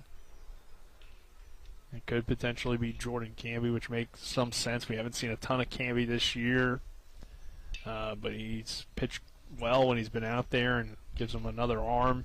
But Byler coming out here makes sense. And just calm him down and be like, hey, we need you to get through this inning, yeah, if possible. And it just needs 1 more out. He got the first 2 batters very quickly, then a single by Menichella, and now a walk here by Kyrikopoulos. He just need to settle back in. Gomez is a guy that Lupus has gotten both times. A strikeout looking his first time, and the second a grounded into a fielder's choice the last time, and there's a big swing and miss for Gomez for strike 1. Well, the point I was making was usually when you see Byler come out in a normal game, he's pitchers pulling him out, but Coach Bugsy Jackson had to leave early. He's headed back to West Virginia, I believe, so now they're down a coach. A big swing and a miss for strike 2 on Gomez. Gomez, the designated hitter, finds himself down, no balls, 2 strikes. Lupus looks back on the runner on second, delivers the 0-2. Got him looking for strike 3. Michael Lupus with his 5th strikeout and heads to the 6th inning with Martinsburg on top 6-0 over McClancy. This is West Virginia High School Baseball on Talk Radio WRNR and TV10. We're back at 60. When will I be able to retire? How do I make the most of the money I have? How do I leave a lasting legacy to my loved ones? I'm Philip McCoy, financial advisor with the Mirius Group, a private wealth advisory practice of Ameriprise Financial Services Incorporated. Call us today at 304-263-4343 to help you make the most of your financial future. Our office is located at 1270 Winchester Avenue, Martinsburg, West Virginia. Ameriprise Financial Services Incorporated, member FINRA and SIPC. With 4 new car dealerships and 4 used car dealerships in 3 states, Parsons is the largest used car and fastest growing new car dealer in the tri-state area. Take Parsons Ford with huge savings on hundreds of new Fords, financing from 0%, Parsons' goal of financing for all, and Parsons' famous above-market trade-in allowances that help make Parsons #1 for used cars too. See why so many won't buy anywhere but Parsons Ford in Martinsburg. We became #1 by making you #1 first. Parsons. We welcome you back to Myrtle Beach High School in Myrtle Beach, South Carolina. Martinsburg on top 6-0 over McClancy. We begin the 6th inning. And Spencer, we have a new pitcher on the mound looks to be number 54, Christian Panetta. Yeah, pitching changes brought to you by the Heffley Motor Company, located at 993 Hedgesville Road in Martinsburg. You're local, we're local, so why not buy local? I ride with them, so you should too. Dogs coming to the plate. I've scored 6 so far in this ball game. It looks like Logan Wilt will lead things off. Wilt singled his last time, struck out looking back in the third, but helped keep that big 6-run 6 alive. Is 4-0 Martinsburg at the time, and Wilt hit a single. I flinched so bad. I mean, I moved all the way to the right like it was actually going to hit me. But anyway, Wilt with the single, and that kept the inning alive, get back to the top of the order. Did his job, Logan Wilt did, and Clement had an RBI single. Sifford had an RBI single. So Wilt would come around to score, part of that big fourth. For the Dogs to blow this one open, now it's 6-0 Martinsburg. And Wilt will lead things off to begin the 6th. We continue to see his progression at the plate this season. He's a good eye, usually gets himself in a hitter's count. And first pitch here from Panetta is a little bit outside for ball 1.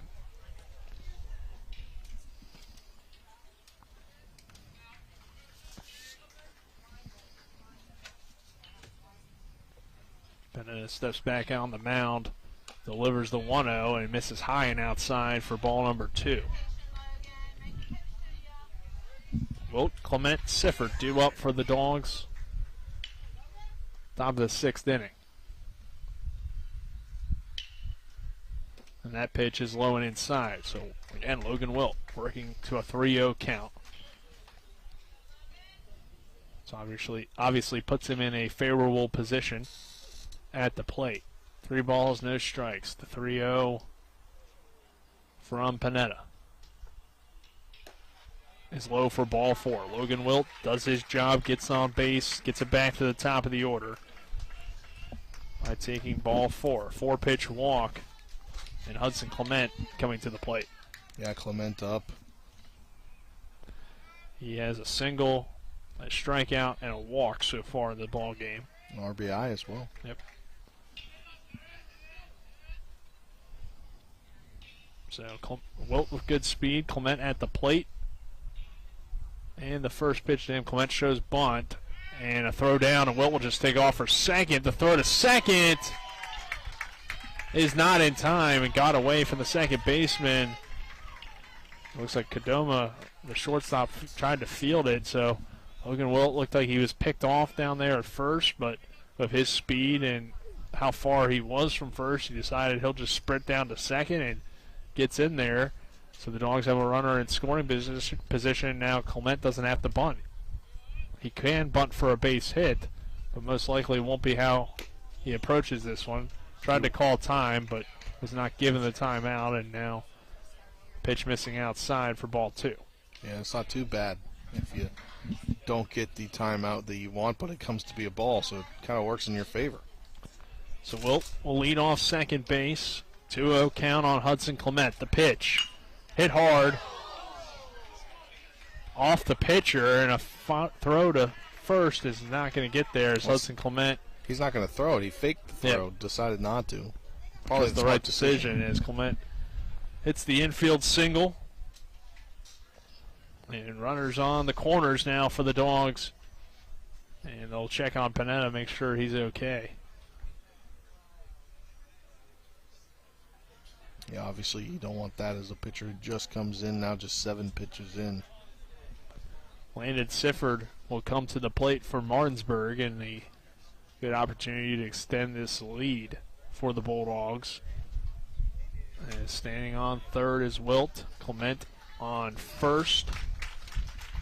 And Sifford to the plate, and good to see that Panetta appears to be all right. He's still trying to stay in the ball game, throw a few pitches. Yeah, coach over there just past the baseline watching him throw a few pitches.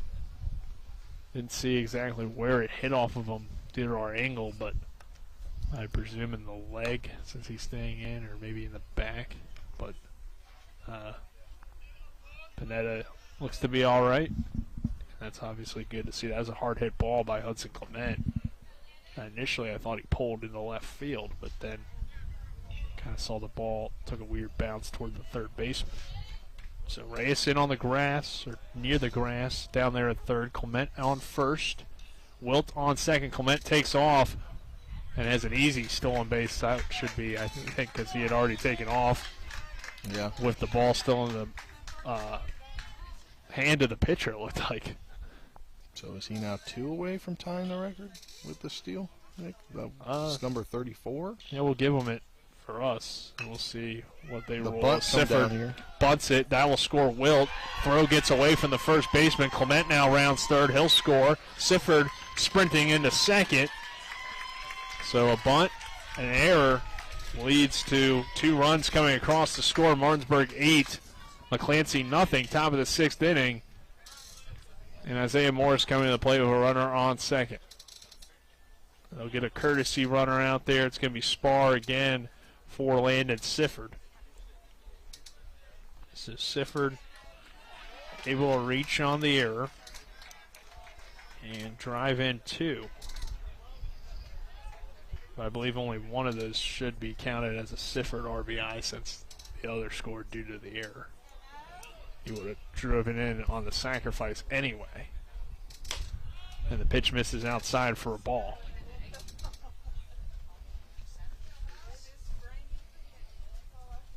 Eight 0 Martinsburg now. Top of the 6th inning, a runner on second base for Isaiah Morris. A 1-0 count.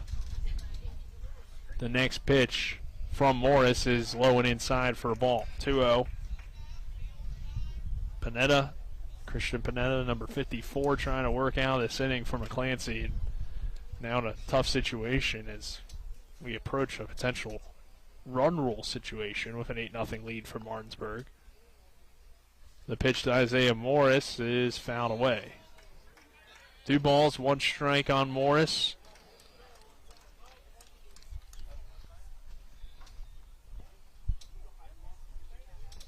Eight 0 Martinsburg. 2-1 count. Top of the 6th inning. Runner on second is Landon Sifford.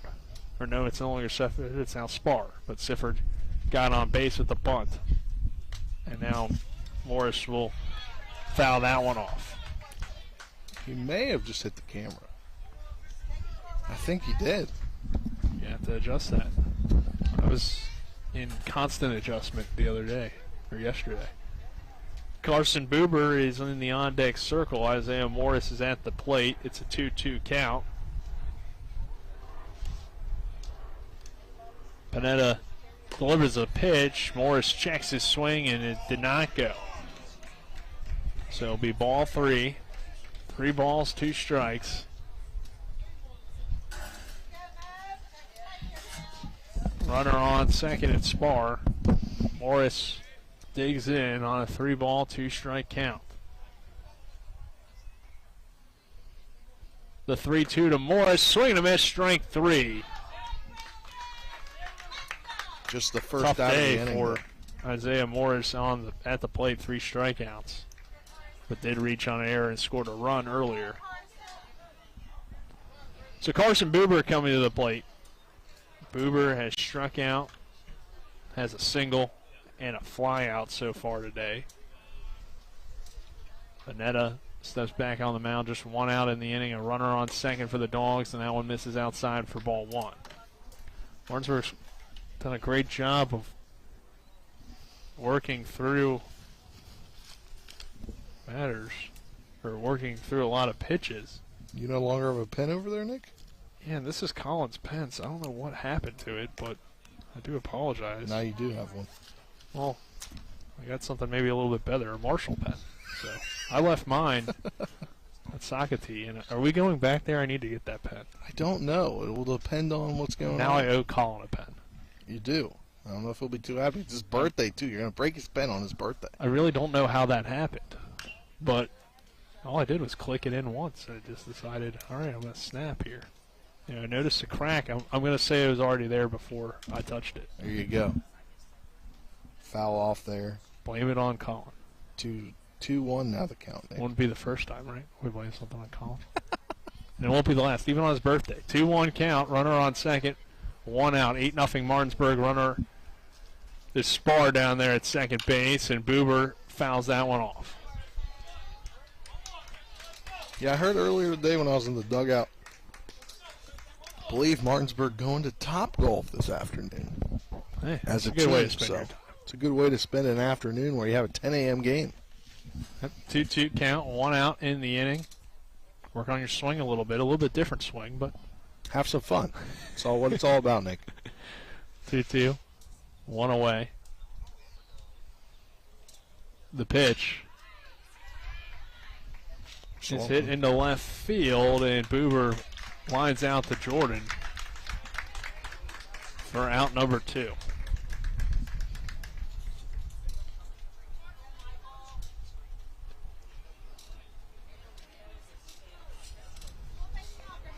So Michael Lupus coming to the plate. Lupus in line to get the win if the Dogs are able to hold on. Runner on second, 2 away. He can extend the lead for Martinsburg. Spar standing on second.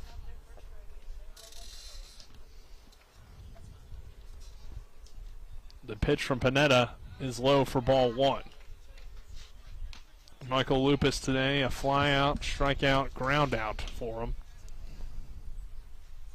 We're going to do some damage and pick up an RBI with the runner in scoring position. There's a 1-0 count with 2 away here in the top of the 6th inning. The pitch to Lupus. Breaking ball misses high and outside for a ball. 2-0. Hitters count for Lupus. Spar on second for the Dogs. 8-0 Martinsburg. Panetta working on the mound for McClancy. Panetta's pitch is outside for ball 3. And Lupus trying to help himself out here on the mound.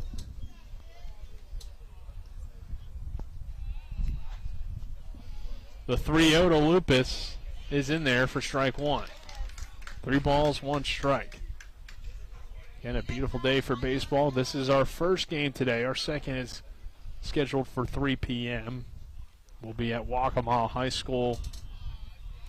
Spring Mills and Bishop O'Connell. Lupus sends a ground ball toward third. The throw from Reyes is in time for out number 3. So the Dogs do add on to the lead. Score 2 in the inning. 8-0 Martinsburg. We'll head to the bottom of the 6th. It's West Virginia High School Baseball on Talk Radio WRNR and TV 10. Hi, I'm Sally Hardy. I am asking you to re-elect John Hardy to the West Virginia House. John is my husband of 24 years and an amazing dad to our daughters. I am proud of this hardworking man who runs a successful business, gives back to the community, and is our valuable delegate. John Hardy is a man of values with a heart of service, and he cares about moving West Virginia forward. Re-elect my husband, John Hardy. Visit Delegate John Hardy on Facebook. Paid for by candidate. WVU Heart and Vascular Institute offers world-class heart care close to home. Our board-certified physicians are performing groundbreaking procedures using cutting-edge techniques, and that's why we're expanding our services to every corner of our region so you don't have to travel far to receive the great specialty care you deserve close to home. We're now accepting new patients at all 4 convenient locations in Martinsburg, Hagerstown, Shepherdstown, and Winchester. WVU Heart and Vascular Institute, world-class heart care close to home. So we begin the bottom of the 6th inning. Martinsburg 8, McClancy nothing. It will be Bland, Jordan, Penn due up for McClancy. Michael Lupus remaining on the mound for the Bulldogs so far. 5 innings, 4 hits, 3 walks, 5 strikeouts for the Dogs right-hander. It's been a good outing from Michael Lupus, eating up some innings, and so far he has thrown 81 pitches, 51 for strikes, and faced 23 batters through his 5 innings of work. With 5 Ks. So very solid, and Bland coming to the plate. That one hit on the ground. Boober gets to it, fields it in the hole, throws the first for out number 1. An excellent play from Carson Boober. And that'll help Lupus get a little further into this ballgame. Yep, first pitch and a ground out for Bland. That will bring Jordan to the plate. Jordan, the left fielder, has flown out and struck out so far in the ball game. Wind starting to pick up a little bit here at Myrtle Beach High School, and Lupus misses outside for a ball. Slight breeze. High 60s today, low 70s expected. As Jordan takes that one outside for a ball. It's a great day for baseball. We had rain on our drive in, but since then it's been beautiful weather here at Myrtle Beach as that one is fouled away. I mean, a little cold times yesterday, but... Well, the rain that rain cooled things down a bit for the first few days. Yeah. And then now things are kind of accelerating back up. 2 balls, 1 strike. Meteorologist Spencer Dupuis gives us the... I'm no Bob Kukin. You are not Bob Kukin. But who is, right? There's only one that we know of. Yeah. 3 balls, 1 strike on Jordan. 0 for 2. 85 pitches now for Lupus. The 86th is low for ball 4. Yeah, walks him there, puts him on base here, 1 out. Sets up a double play, though. So Jordan will take first. Penn comes to the plate. Penn walked his last time up and grounded out back in the 2nd inning. Bracero in the on-deck circle. Nick Penn at the plate. And the pitch to Penn is a big swing and a miss for strike 1. Yeah, he was really looking to do something with that pitch, but Lupus got it by him. So 0-1 count on Penn. Jordan down at first for the Crusaders. The next pitch. Off the end of the bat on the inside part, and it gets popped up. A good throw from Oviedo. Gets the out at first base. Yeah, great out there. Great throw by Oviedo, the young man who we saw pitch for the first time yesterday. Yeah, getting a bigger role on this team as the season goes along for Brendan Oviedo, and playing third base a lot. Good glove down there. Haven't seen him hit too much, but starting to really make himself a role on the varsity squad. As Bracero will come to the plate with a runner on second in Jordan. And that pitch misses low for a ball. 1 ball, 1 strike, 2 outs. Jordan on second, 8-0 Martinsburg, bottom of the 6th inning. McPherson Lane, Spencer Dupuis, happy to have you with us. Colin McLaughlin back in the studio is Donald Kinney. Colin McLaughlin is on camera. The birthday boy. You'll hear Colin on the call with you, Spencer, I Yes. believe, for the next game at Waccamaw. Back there again. It's our favorite place, apparently. Yeah. All the way to Waccamaw. 40 minutes away. But hey, we'll be down in that right field press box. That First one's high base for press ball. box. Same thing, kind of. Right field line. Yeah, if it was in That's the what I right meant to field, say. like... If it that'd was in be the a right little- field, we wouldn't be able to see anything. I don't know, maybe. Well, I don't know. It might be a better view. Who knows? It works out. Yeah. 2 balls, 2 strikes. Runner on second, that one fouled away. And we appreciate all the high schools giving us a location to broadcast down here for the Mingo Bay Classic. I do really like this location, though. Minus the sun, but we've, our tents helped us with that. Yeah. It is a I like the camera nice park location, too. For a high school team. Did some renovations to it in 2009. Saw that on the way in, but a swing and a miss, strike 3. Lupus gets another strikeout. That is number 6. And we head to the 7th with Martinsburg on top 8-0. See if they can maybe get some insurance runs. And this is West Virginia High School Baseball on Talk Radio WRNR and TV 10. We're back in 60 seconds. It's time to play Trump or Consequences. Ready, Jill? Yep. Thinking about Alex Mooney and David McKinley in the race for Congress, who did President Donald Trump call strong for our military and a champion for veterans? Alex Mooney. Gotta be. Mooney knows freedom ain't free. Right, Jill. Next, who did Trump endorse for Congress? Alex Mooney. I know Trump backs Mooney. Correct! Mooney has Trump's complete and total endorsement. Last question. Who broke with Republicans and voted for Joe Biden's spending spree that's driving up inflation? Who did that? David McKinley. So why would a Republican back him? Good question. Because if you stand with Trump, Alex Mooney is the right answer for Congress.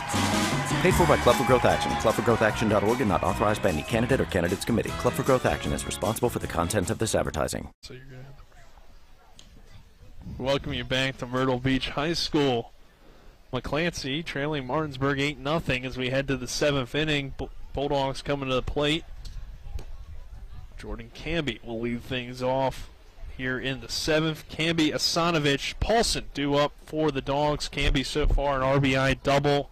Back in the 4th inning, was hit by a pitch in the 5th. Struck out in the 2nd. So 1 for 2 day for Jordan Camby. Asanovich follows. He had a hit his last time up, and Paulson flew out. So Camby really got the scoring going with that RBI double. Back in that huge 4th inning, the Bulldogs scored 6 in, scored 2 last inning to build this 8-0 lead for Michael Lupus, who's in line to get the win if Martinsburg can close it out. They've got a hit first. Also looking to score some more runs. The pitch to Camby is in there for strike 1. So Jordan Camby, the Dogs center fielder, now leading the team in RBIs with 21 this season. Went yard yesterday with the home run late in that ball game against Bishop O'Connell, and he lines this one down the third base line, but a great play by Reyes at third gets out number 1. That was a great snag there with the web gem. Robbing Camby of what would have been his second hit, maybe even his second double. Yeah, that could have gone of the day. Could have gone down into towards the fence. But instead, it's a line out, allowed out number 1 for Panetta and this McClancy defense. The next pitch, a breaking ball to Asanovich, is high for ball 1. Asanovich, a single, strikeouts in the 2nd and 4th, and a single last time, but reached on a drop third strike in the 4th inning. Takes this pitch, that one gets it a little bit lower there at the letters for strike number 1. 1 ball, 1 strike. 1 away. Isaiah Morris is warming in the Bulldog bullpen. Yeah, thanks to Colin for that information down there.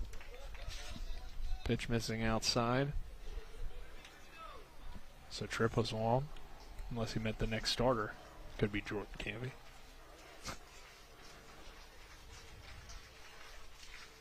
Two, 1 away, but also Morris has been used as a closer a lot more, so makes sense to put him in for the 7th. And Savage working through the at-bat.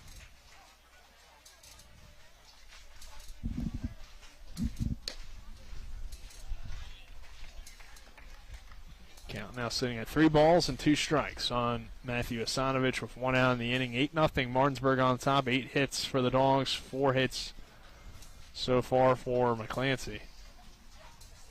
3 balls, 2 strikes, 1 away. The pitch to Asanovich is outside for ball 4. So Asanovich draws the walk and extends to Joe Paulson now to hit with 1 away. Yeah, he'll walk him on his 32nd pitch of the day. Panetta in relief. 3rd pitcher to go today for McClancy. Probably wasn't expecting to go too deep into their bullpen when Sanchez was on the mound, but Justin Sanchez kind of got roughed up in that 4th inning a little bit, and pitch count got high, and he had to be taken out. The Division I commit to the University of South Florida, and that one fouled away by Joe Paulson to begin his at-bat. So Asanovich stands on first.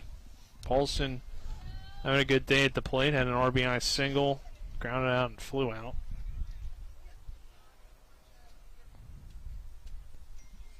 And now works on an 0-1 count. Panetta steps on the mound, looks into his catcher and delivers the 0-1, breaking ball away and outside. along with being low. 4 ball 1. 1 ball, 1 strike, 1 away. 2 hours exactly right now since first pitch here on Talk Radio WRNR Martinsburg.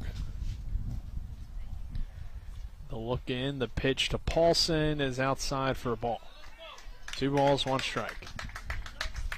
Joe Paulson, the Dogs' right fielder today, wearing the 9 jersey. Opposed to the normal 32 for Paulson as the runner takes his lead off first in Asanovich. And we await the 1-2. The pitch to Paulson, low for a ball, 2 balls, 2 strikes. A top 7th inning, 29 minutes away from the scheduled first pitch of the next game here, but that probably will not happen. I thought you were going to say 29 minutes away from the scheduled next pitch of the next game we have. I mean first pitch. I was like, well, Spencer, we got to leave now if we're going to do that. Yeah, no, not till 3 p.m. The next pitch is low for a ball. And I knew it was at 3, but I was like, could be later. We've been on the air that long? Could be later. I don't know. We'll have to see. Yeah, we don't know what's going on down there. At Waccamaw. At Waccamaw. You can walk them all. Maybe. Fun name to say. Yeah. I said it's something completely different before we got here. Well, you got it now, right? Yeah. 3 balls, 2 strikes, 1 out. Sanovich takes his lead. The pitch on 3-2 to Paulson is wild for ball 4. Yeah, that one slipped out of the hand to Panetta. Just below our home plate camera here. It's the backstop. It's back-to-back walks. Logan Wilt coming to the plate. He walked earlier and has a single and a strikeout. But Wilt doing a nice job in the 9-hole for the Dogs to get it back to the top of the order. And the lefty digs in.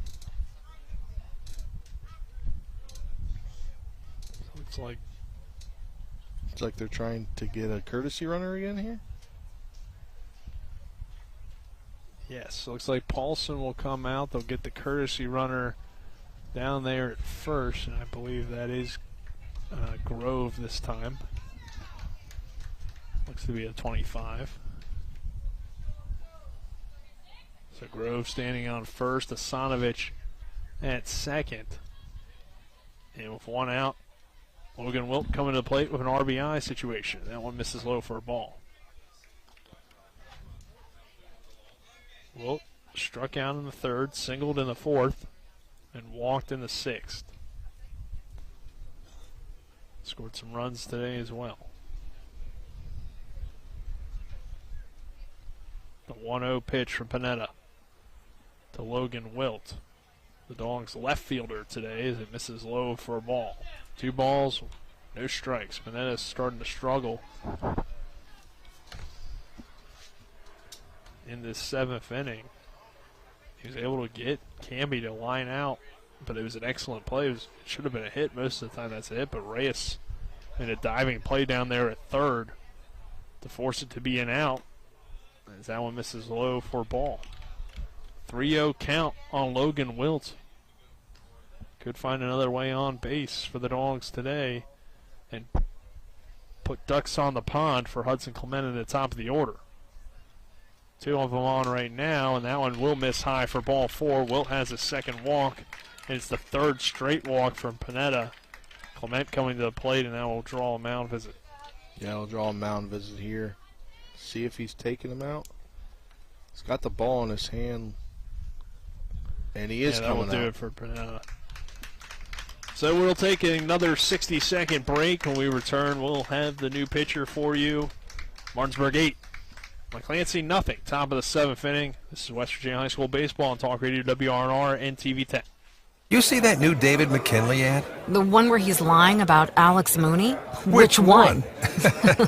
You know why he's lying, right? Yeah, total rhino. McKinley joined Nancy Pelosi's anti-Trump witch hunt. And backed gun-grabbing red flag laws. And sided with Biden to spend trillions we don't have. President Trump warned us about David McKinley, calling him a rhino, sellout, and known loser. There's no bigger liberal than David McKinley. So Mooney's got your vote? Of course. Alex Mooney's been defending our values since he became became our congressman in 2014, and he's raising his family right here in West Virginia. And Mooney's the only candidate with Trump's endorsement. Did you know that Mooney's mom fled Castro's Cuba? And his dad battled communism in Vietnam.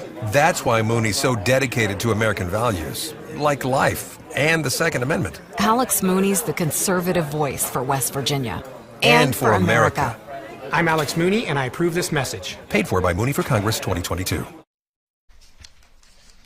Welcome back to Myrtle Beach High School here. Martinsburg on top of McClancy 8-0. We've got a pitching change as number 19, Massimo Savino, comes in and ends the day for Pineda. 1 1/3 inning, 1 hit, 2 runs, no earned, 4 walks, and 1 strikeout.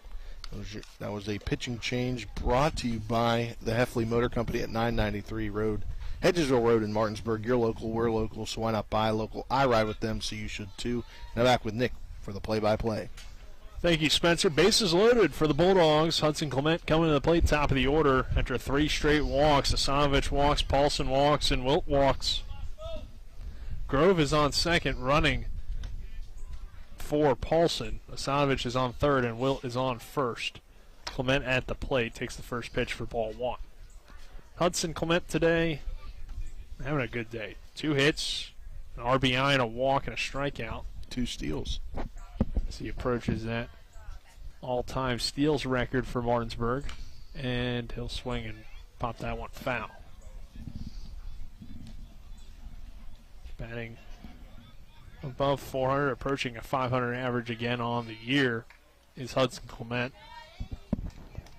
who, of course, committed to play football at West Virginia University and playing his final season of baseball for the Dogs, and continues to play well for Martinsburg despite that football contract. Scholarship. Well, preferred walk-on. Oh, yeah, that's what I meant. But commitment, I think, was the initial word coming to my head, as that one is a swing and a miss or strike 2. And Hudson battling here, a 2-ball, 2-strike count, bases loaded for Martinsburg, 8-0 lead in the top of the 7th inning, 1 away. The pitch to the Clement is hit into center field. That will score the run, but it is caught out there in center as Wilt tags up, and he gets in there for the 9th run of the ball game for Martinsburg. So an RBI for Clement on the sacrifice, and the Dogs extend the lead to 9-0 in the top of the 7th. Yeah, good offensive output here by the Dogs today after just not being able to get much going yesterday. And there's been a few games recently where we've seen Martinsburg score runs, but today feels like a big day in terms of hits. And, you know, for Martinsburg, they found ways to score runs, but it's not a ton of hits. 8 hits, 8 runs. But it's been much more hits than what we've seen in some of these games for Martinsburg, where even though they scored 5 or 6 runs, it was like due to a lot of errors. This one popped up towards second.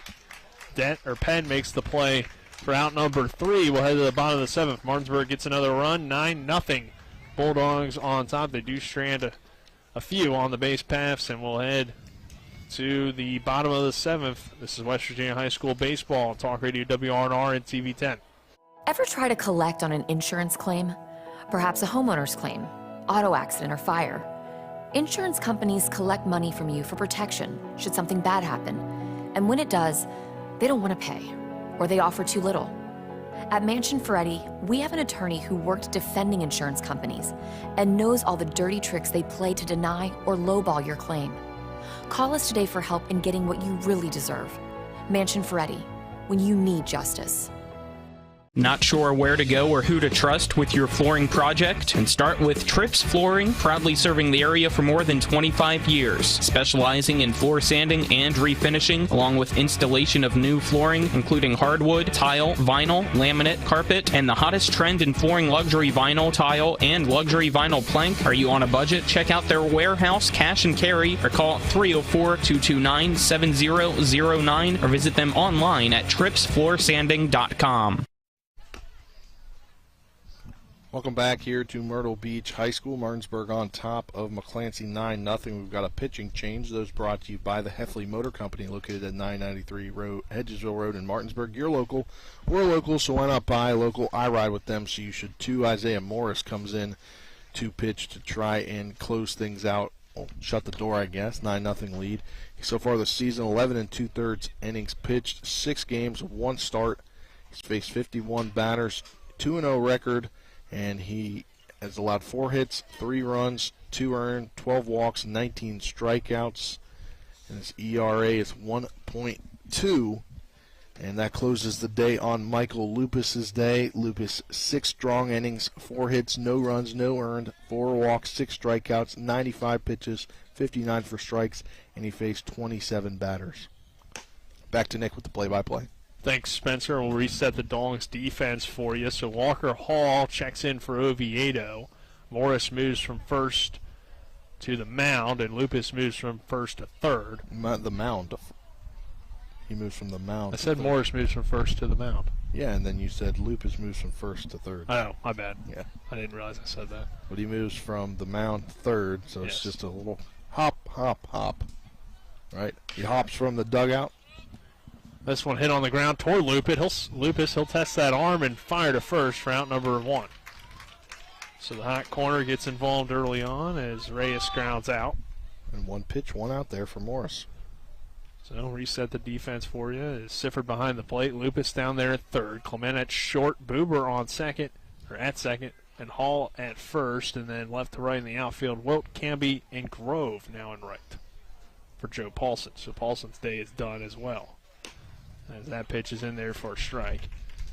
On Kadoma. Kadoma, ground out, fly out, walk today. His last 3 at-bats. Takes the first pitch for a strike, now fouls off the second to get behind. No balls and 2 strikes. Isaiah Morris, the lefty, going to quickly work through this McClancy lineup and get Martinsburg its 2nd win of the Mingo Bay Classic to put their record at 2-1 out of a tough pull. The 2-1 is hit on the ground toward Buber at second. Buber throws to Hall at first for out number 2. Excuse me. Getting one ahead of yourself there, Nick. Yeah, I don't know why I said that, really. I guess there's 2 strikes. Yeah. Minicella coming to the plate. He is 1 for 3. Struck out his first 2 times in the first and the third, and singled last time with 2 outs, and he's looking to be in the exact same situations. Reyes grounded out last time. Kadoma grounded out, and then he hit a single, so he's looking to extend this game down 9-0 in the bottom of the 7th inning with 2 away. 1-0 pitch after the first pitch was taken for a ball. Morris delivering the 1-0. The lefty misses outside for ball 2. 2 balls, no strikes to Minicella, the catcher for McClancy today.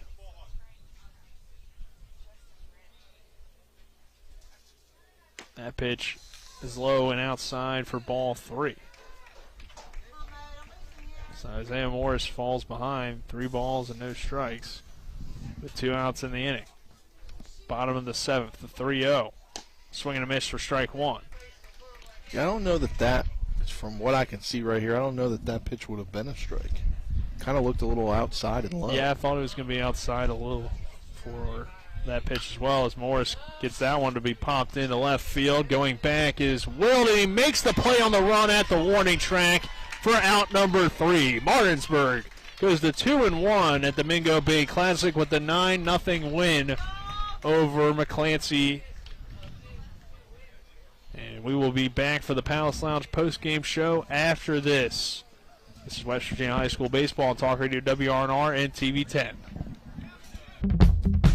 Hagerstown Ford continues to be your leader in car sales up and down the I-81 corridor. We will beat any and all competitors' prices, and we've made buying a new car easier than ever with 1-day delivery better than Amazon and a return policy better than Walmart. Your satisfaction is our guarantee. If you don't like it, simply return it and we'll come pick it up. No questions asked. Why would you shop anywhere else?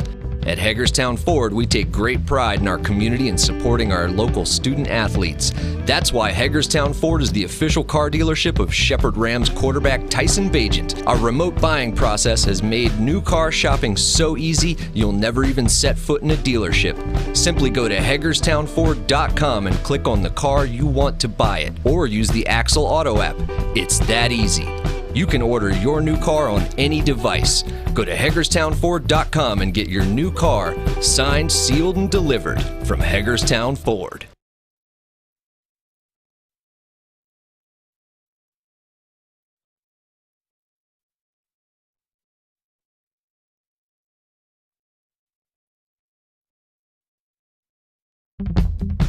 Hagerstown Ford continues to be your leader in car sales up and down the I-81 corridor. We will beat any and Hi, this is Rob Mario. Larry DeMarco, broker of Modern Realty Results, believes he has some of the best real estate agents in the Eastern Panhandle. Agents at Modern Realty Results have years of experience and knowledge of the local real estate market. Agents within the office work as a team to provide quality customer service. We strive to always ensure client satisfaction through handling every transaction with honesty and integrity, all while offering competitive rates. Modern Realty Results is veteran-owned and managed. Please call 304-262-4222, modernrealtyresults.com.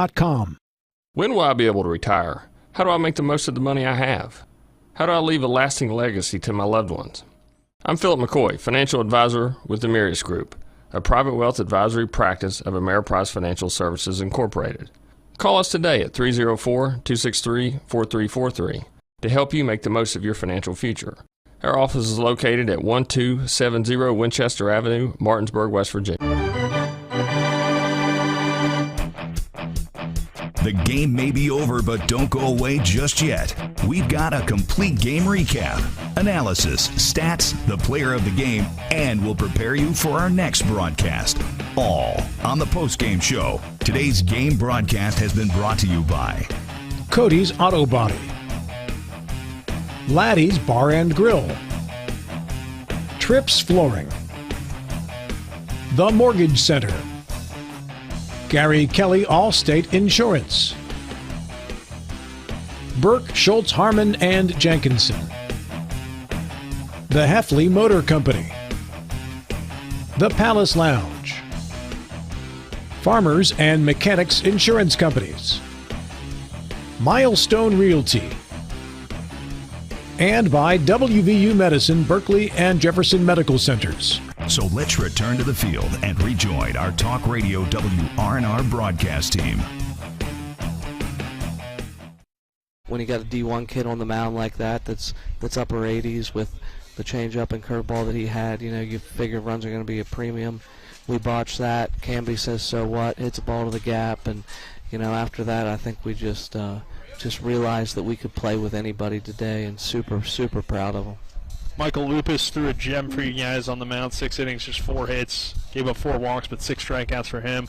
Kind of building a bigger role due to some injuries. Early in the year, really was only used for you guys as a reliever, but now you're relying on him as another starter.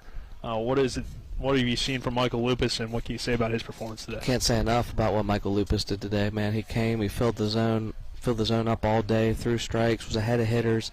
You know, I think they only barreled 1 or 2 balls up. They had a blue pit there. And I thought our defense played really good behind him. And we know that, you know, Mike necessarily isn't a strikeout pitcher, although he did have some today. So we were prepared to field the ball behind him, and we played error-free baseball, if I'm correct. Yes, you guys did not record an error today. 8 hits, 40 on 9 runs, and now 2-1 down here at Mingo Bay for the Mingo Bay Classic, and you know, feeling good about it, and also getting some good competition. So, you know, you kind of weight your opponent, coach. But how do you feel about this tournament so far for you guys? Well, you know, when you come down here and you haven't played in the A bracket, you kind of don't know what to expect. You know, you figure you're going to see some quality pitching and some quality teams, and we have, and I think it's been really good for our teams. If you would have told me we would have be 2-1 after today, I would be really happy. Caleb Edwards going to go tomorrow for us. You know, dealing with that leg injury a little bit, so we've kind of, until he gets 100% healthy, he's kind of the Friday guy, so he'll pitch every Friday until the season's over, or he gets healthy, whichever one kind of comes first. So got a lot of confidence in Caleb tomorrow, and hopefully we keep swinging the bats the way we swung it today. All right, Coach, thank you. Enjoy the rest of the day. Have some fun, and we'll see you tomorrow for wherever you play. Thanks, man. 9-0 win for the Bulldogs. Thanks to head coach of the Martinsburg Bulldogs, Aaron Byler, for joining us here on the Palace Lounge post-game show. And we'll get into the game stats. Brought to you by Chris Ross and Milestone Real Estate Group at Keller Williams. Buying or selling a home, call 304-579-7349 or go to callchrisross.com. We'll start with the victorious Dogs today. Hudson Clement goes 2 for 4 at the plate. 2 runs scored for him, 2 RBIs. Landon Sifford 1 for 4 at the plate, 2 RBIs as well. Isaiah Morris did not get a hit, but was able to reach base and score a run today for Martinsburg. Carson Buber 1 for 4. Camby 1 for 3, runs scored and an RBI. Asanovich 1 for 3. Paulson 1 for 3. And Martinsburg totals up for 8 of 31 at the plate, 9 runs, 6 of them driven in, 6 walks as well for this team. Michael Lupus, 6 innings on the mound, 4 hits, 4 walks, 6 strikeouts. Isaiah Morris goes 1 clean inning, no walks or strikeouts, but able to get through 7 on the mound for the Dogs today. For the Crusaders, Reyes goes 1 for 4. Kadoma goes 0 for 3. Menicella, 1 for 4 at the plate. Gomez 0 for 3. Bland 2 for 3. Jordan 0 for 2. Penn 0 for 2. And overall it was 4 for 25 at the plate in the shutout loss for McClancy. Sanchez 3 2/3, 3 hits, 4 runs, 1 earned, 2 walks, 8 strikeouts. Pratty 1 1/3, 4 hits, 2 earned, 1 strikeout. Panetta 1 1/3, 4 walks, 1 strikeout, 3 runs scored when he was in the game. And Savino 2/3 of innings worked. So those were your game stats. As again, brought to you by Chris Ross and the Milestone Real Estate Group at Keller Williams. Buying or selling a home, call 304-579-7349 or go to callchrisross.com. And then, Spencer, let's get into your WVU Medicine Player of the Game. This is a hard one. I got two big candidates in this one. I'll go through both candidates, and then I'll choose. We'll start with guy on the mound, Michael Lupus. He went 6 innings, strong, 4 hits, no runs, no earned, 4 walks, and 6 strikeouts, 95 pitches, 59 for strikes. He faced 27 batters. And the other one would be Hudson Clement, 2 for 4 day, 2 RBIs, 2 runs, 1 walk, 1 strikeout. But he had 2 steals, so he gets closer to that steals record. I think, I'm going to have to go with the offensive side because it seemed like the way Lupus was pitching, you didn't need much. So I don't know. This is a really hard one, Nick. I really don't know. And Michael Lupus, like Coach Byler said, got a lot of strikeouts. You don't normally see that. I'm going to give it to Michael Lupus. 6 strikeouts for him today. I think that's a good choice for your WVU Medicine Player of the Game. But both guys and really the whole offense for Martinsburg was pretty solid today. So Michael Lupus takes home the WVU Medicine Player of the Game. WVU Medicine, Berkeley, and Jefferson Medical Centers leading healthcare here and everywhere. So that does it for us for Game 1 today. We'll be back on the air around 3 o'clock for Game number 2, around, 2:40-ish. Depending kind of depends on how the on game is. what the schedule is going on at Waccamaw High School. But your final score is 9-0 Martinsburg. The Dogs are 2-1. We'll have the game later today between Spring Mills and Bishop O'Connell. But for this broadcast, for Donald Kinney, I think you may hear from him. You will hear from on the Modern Reality Results post-game scoreboard show. And for Donald Kinney, Colin McLaughlin, Spencer Dupuis, I'm Nick Verzolini saying so long for now from Myrtle Beach. We'll see you again later on this afternoon. This is West Virginia High School Baseball on Talk Radio WRNR and TV 10. Ever try to collect on an insurance claim? Perhaps a homeowner's claim, auto accident, or fire. Insurance companies collect money from you for protection should something bad happen. And when it does, they don't want to pay, or they offer too little. At Mansion Ferretti, we have an attorney who worked defending insurance companies and knows all the dirty tricks they play to deny or lowball your claim. Call us today for help in getting what you really deserve. Mansion Ferretti, when you need justice. Finding the right home can be a tough decision. But finding the right lender doesn't have to be. With 32 years of experience, the Mortgage Center knows how to find the right loan for you that requires little or no money down. The Mortgage Center's mobile-friendly website makes the application process quick and stress-free. And as always, you'll want to get pre-approved before you contact any real estate agent or builder. Whether you're purchasing or refinancing, call the Mortgage Center at 304-267-9040 or visit mortgagefinancing.com today.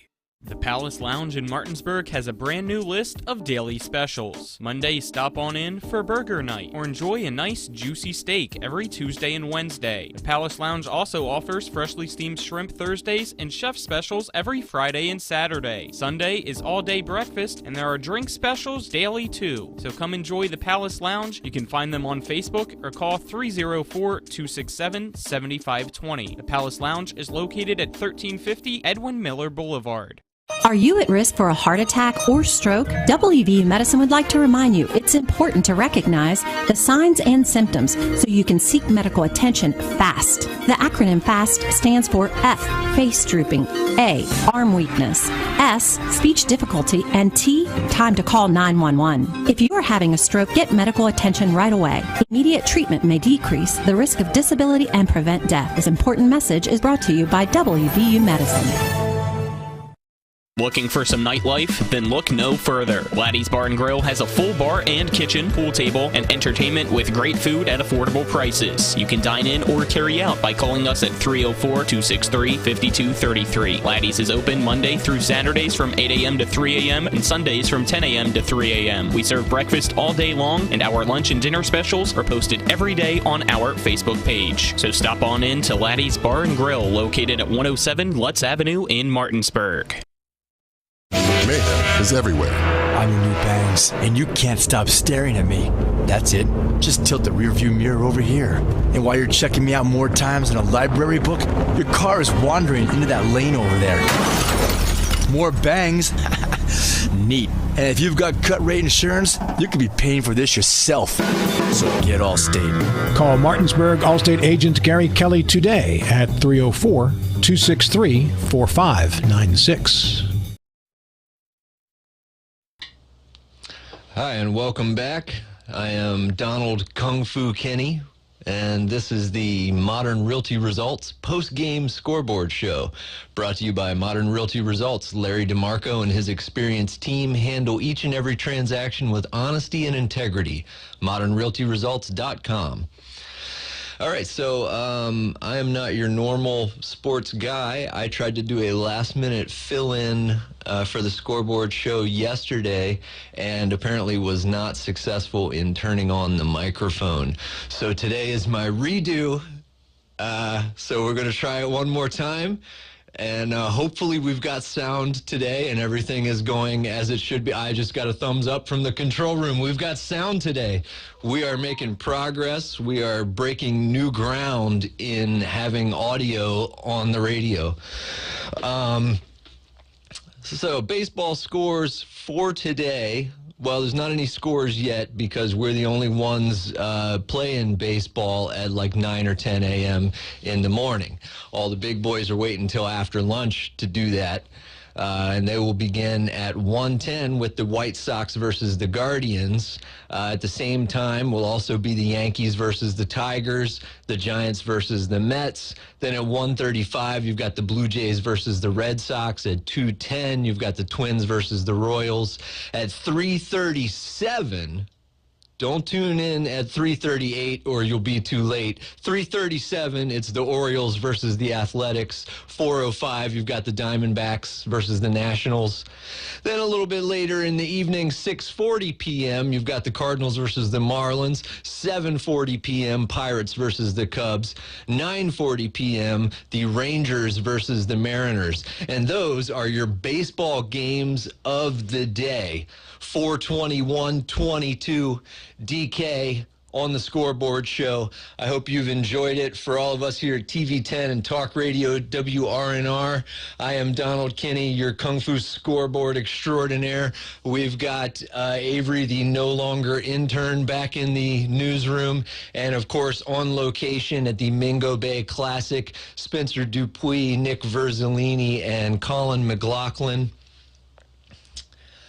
Have a pleasant rest of your day, and we will be rejoining you with the rest of the action at 3 o'clock.